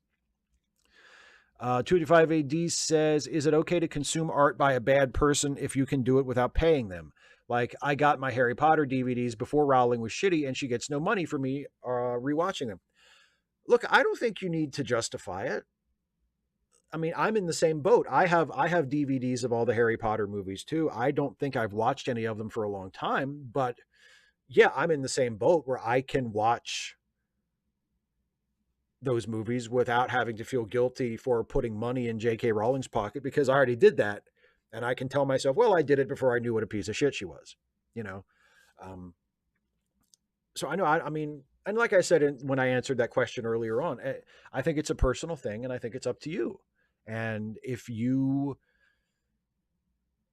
have found your way to watching those movies and not and being able to still enjoy them, and separate the art from the artist, I think that's fine. I don't think there's anything wrong with that.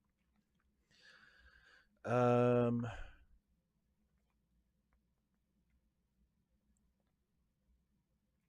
Jonas Greenfeather has a good question here. Does Star Trek work best as a genre show, not sci-fi, like Measure of a Man, legal drama in space, family, slice of life in space?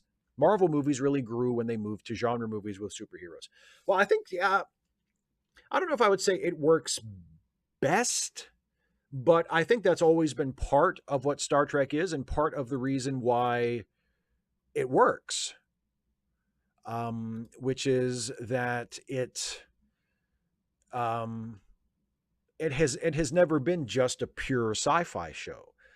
That's why I say it's a lot of it is sci-fi, but it's also like it's an action adventure series, and it always has been, and it's an action adventure series with a lot of sci-fi in it. It's primarily sci-fi, but it's never been just that. It's always had, yeah, like you said, for certain episodes it kind of dips into legal drama. There's always been a lot of the Western in its DNA, a lot of just pulp fiction, pulp adventure fiction in general is in there, whether it's sci-fi or not. So yeah, I mean, it's not just that it works best that way. I think that's always been a part of what it is. It's never just been straight sci-fi, and it shouldn't be. That's never been what it was. It's always dabbled in lots of other things. Kane 20C, favorite pizza toppings. Well, if it's cheat day and I'm allowing myself to eat meat, I would go with pepperoni and sausage and red onions. Ooh. And maybe olives for a little something like that. But if I'm eating a vegetarian pizza during the week and I don't want to have any meat on it, then I usually get like onions and green and red peppers and olives and maybe some jalapenos or like those banana peppers, something like that. And by the way, in case somebody asks, I like pineapple on pizza. So there, I am on that side of the argument. I like pineapple on pizza. I don't get it all the time. I don't even get it that often, but I have had it and I have enjoyed it. Um, some random geek, thank you very much. I have some random geek's permission to refer to them personally when I want to scream, "These fucking people." It's not just you though, buddy. I promise. It's not just. It is you sometimes, but it's never just you. Um,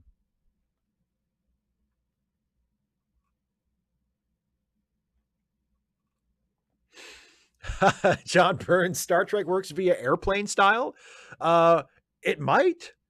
I would love for somebody to do a comedy Star Trek show and actually write jokes instead of just make references to other Star Trek shows.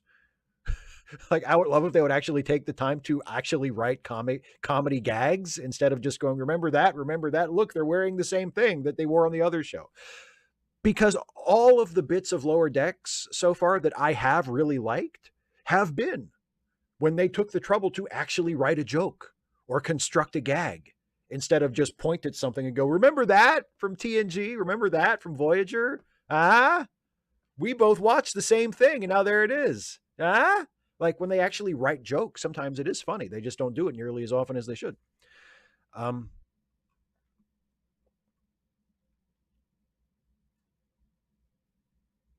255 AD says, with regard to my eugenics question, what if people at the time literally didn't know better? Like, even if the science was inconclusive, should we be able to intuit eugenics is wrong? I don't know. I don't know. I don't know. I can say that we can judge it as being wrong from our perspective. I think there probably were people at the time who judged it to be wrong, who had moral problems with it, and maybe they just weren't listened to. I mean, it's the same thing with slavery. Like, a lot of people who want to try to minimize slavery will say, like, well, sure, it's easy for us to say it's wrong here in the 21st century, but back in the 19th century, everybody thought it was okay. And that's not true. A lot of people had big problems with it all along. you know so I suspect there were probably people at the time who had big problems with eugenics as well. They just did not have the influence at that time. But like I said, as I it's a very tough question.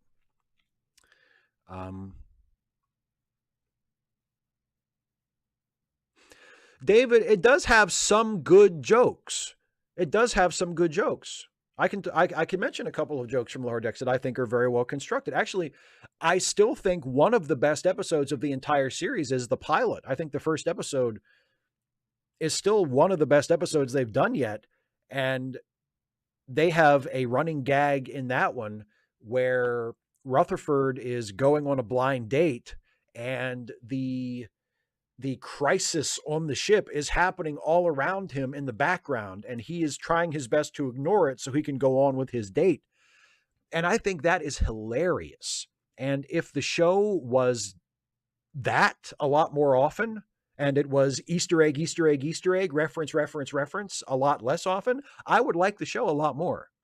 Because that kind of gag, it spoofs a trope. It spoofs a conceit of the genre. It doesn't rely on Easter eggs and references and pandering to nerds. It's actually making fun of something in a creative way. And I like that. And I wish Lower Decks would do that more often. There was another one I just thought of too that flew out of my mind.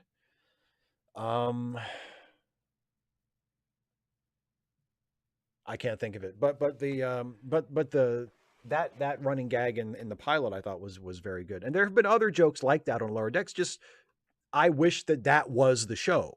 Oh, the koala, which I think was also a first season one, where the crewman he finally obtains enlightenment, and his vision of enlightenment that he finally reaches has like a freaky space koala in it for no reason. And he's like, what's the koala? Why is it smiling? What does this mean? And then he's gone.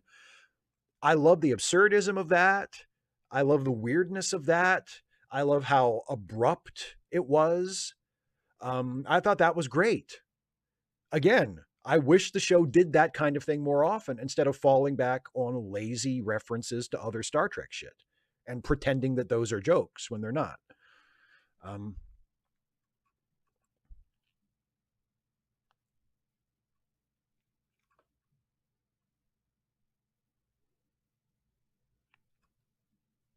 Ryan, I have not read American Nations, so I can't help you on that. Kane 20C, Coke versus Pepsi. Coke all day long. If I wanted a Pepsi, I would just open a Coke and leave it sit out until it went flat. And then I'd have a Pepsi.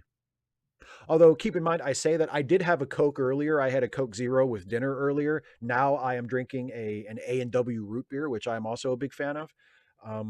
But between Coke and Pepsi, it's Coke easily.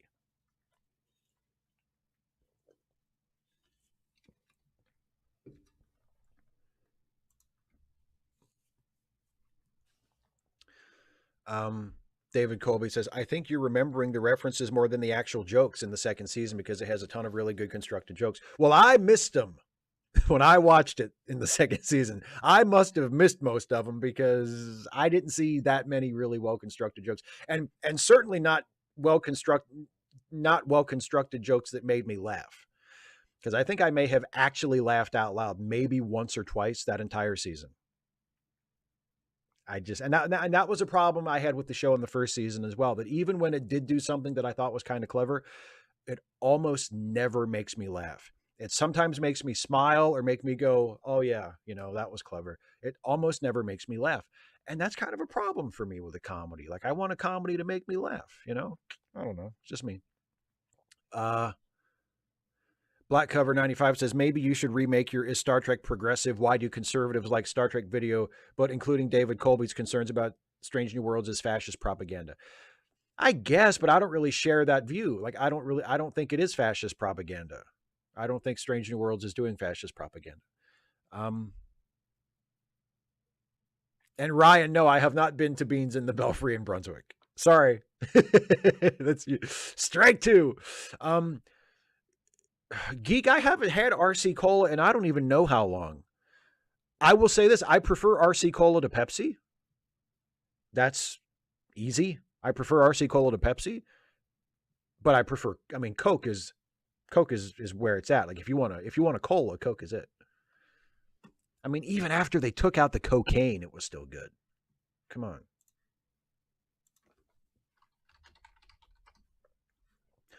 All right, everybody. It's after 8 o'clock, so I'm going to wrap this up. So I'll answer a few more questions, and then I'm going to call it a night. What about Barks? Like Barks root beer, David? I think Barks root beer is fine. I'm a big fan of all different kinds. I'm not nearly as picky about brands of root beer as I am about Coke versus Pepsi. I mean, I love A&W. I got the A&W because my grocery store has A&W zero sugar. So that's why I'm drinking A&W. But I am an appreciator of many kinds of root beer. 255 AD says, how much of people in the past believing terrible things is down to people being genuinely more ignorant back then, and how much is down to them rationalizing stuff? It's hard to say. I think it's both. I do think there are the lack of knowledge in the past played a role for sure, but I don't think that's all of it. I do think a lot of it is still, prejudice and ignorance, not ignorance of knowledge, but ignorance in terms of attitudes and stuff. And people wanting to protect their spot and wanting to maintain an arrangement of society where people like them are on top and people that are in perceived out groups are on the bottom. I think it's all part of it, but I'm not sure how much of each it is.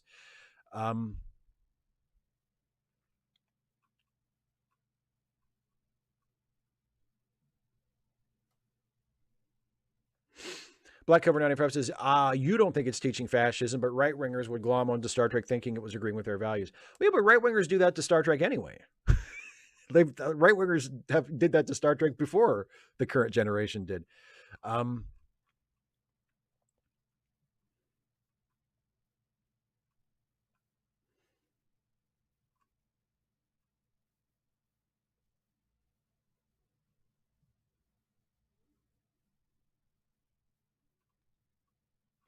Okay, so anyway, yes, as some random geek is pointing out in the chat, don't forget the charity links, charitylinks.page. Help out some friends of ours who need a helping hand. Don't forget Social Justice Alchemy on Sunday, and the link to that is in the chat, courtesy of Geek as well. Don't forget, if you want to help me out, you can become a patron of this channel by going to patreon.com/Steve Shives, or you can become a channel member by clicking the join button on the YouTube page. And if you become a member or a patron at any level, you can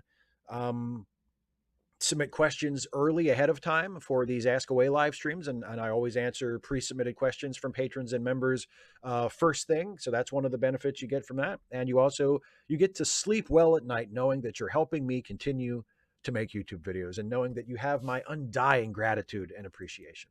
Also, don't forget, if you enjoy my YouTube stuff, you should be listening to the podcasts that I'm on alongside the great Jason Harding and the great Dana Cole, who is with us in the chat. Jason and I co-host the Late Seating podcast, which is a movie review show where we take a fresh look at a classic film and see if it lives up to its reputation, be it good or bad. And next episode of Late Seating, the one that we are going to record on Sunday, we're going to be reviewing one of my favorite movies ever, one of the great films of all time, the absolutely exquisite, hilarious, heartbreaking, absolutely beautiful masterpiece by Charlie Chaplin, City Lights. So you can just kind of guess what my review is going to be. Do you think I'll like it? Do you think I'll give it a positive review? Anyway, but we're recording that this Sunday. Also, we're recording a new episode of the Star Trek comedy podcast that Jason and Dana and I co-star on, called The Ensign's Log. The new episode of The Ensign's Log actually went up today. If you haven't listened to the latest Ensign's Log, you can listen to it right now. And this weekend, we're recording the next episode. Oh, John, thank you very much for the super chat there. New D&D movie trailer. Check it out. I'm not going to because I don't give a shit. But if anybody cares about the D&D movie, the new trailer's out. Check it out. And yeah, so you can listen to Late Seating and the Ensign's Log and all of the rest of the wonderful Let Me Listen podcasts at soundcloud.com/lemmy-listen. And the links are also in the description for that as well. Thank you all so very much for joining me one last time. Thank you all very much for your kind words and thoughts and condolences about Audi. It truly, truly means a lot to me. Yeah, thank you all very much. Trek Reluctantly will be back in an abbreviated form on Wednesday because remember, Dana and I are taking part in a seminar, an online seminar with the DC Public Library. So we'll be on for a quick little live stream on Wednesday where we'll play Wordle and hang out for a little bit, starting at 5:30 Eastern time, not 6, because 6 is when we have to be out for the seminar. So we'll be doing a very quick live stream together on Wednesday at 5:30. Don't forget, on Dana's channel tomorrow, she's doing her bi-weekly live stream, the Saturday 6, where she talks about some good things that have happened in her life and in the world lately. That's tomorrow on her channel starting at 6 p.m. Eastern. And the link to tomorrow's Saturday 6 on Dana's channel is in the description of this video. So make sure you check it out. I will be there tomorrow in the live chat as always, and I'm sure it'll be a wonderful show. So there you go. Thanks everybody for watching, and I will see you next time. Have a good weekend. Hopefully I'll see you in the chat for Saturday 6 tomorrow on Dana's channel, and take care, everybody.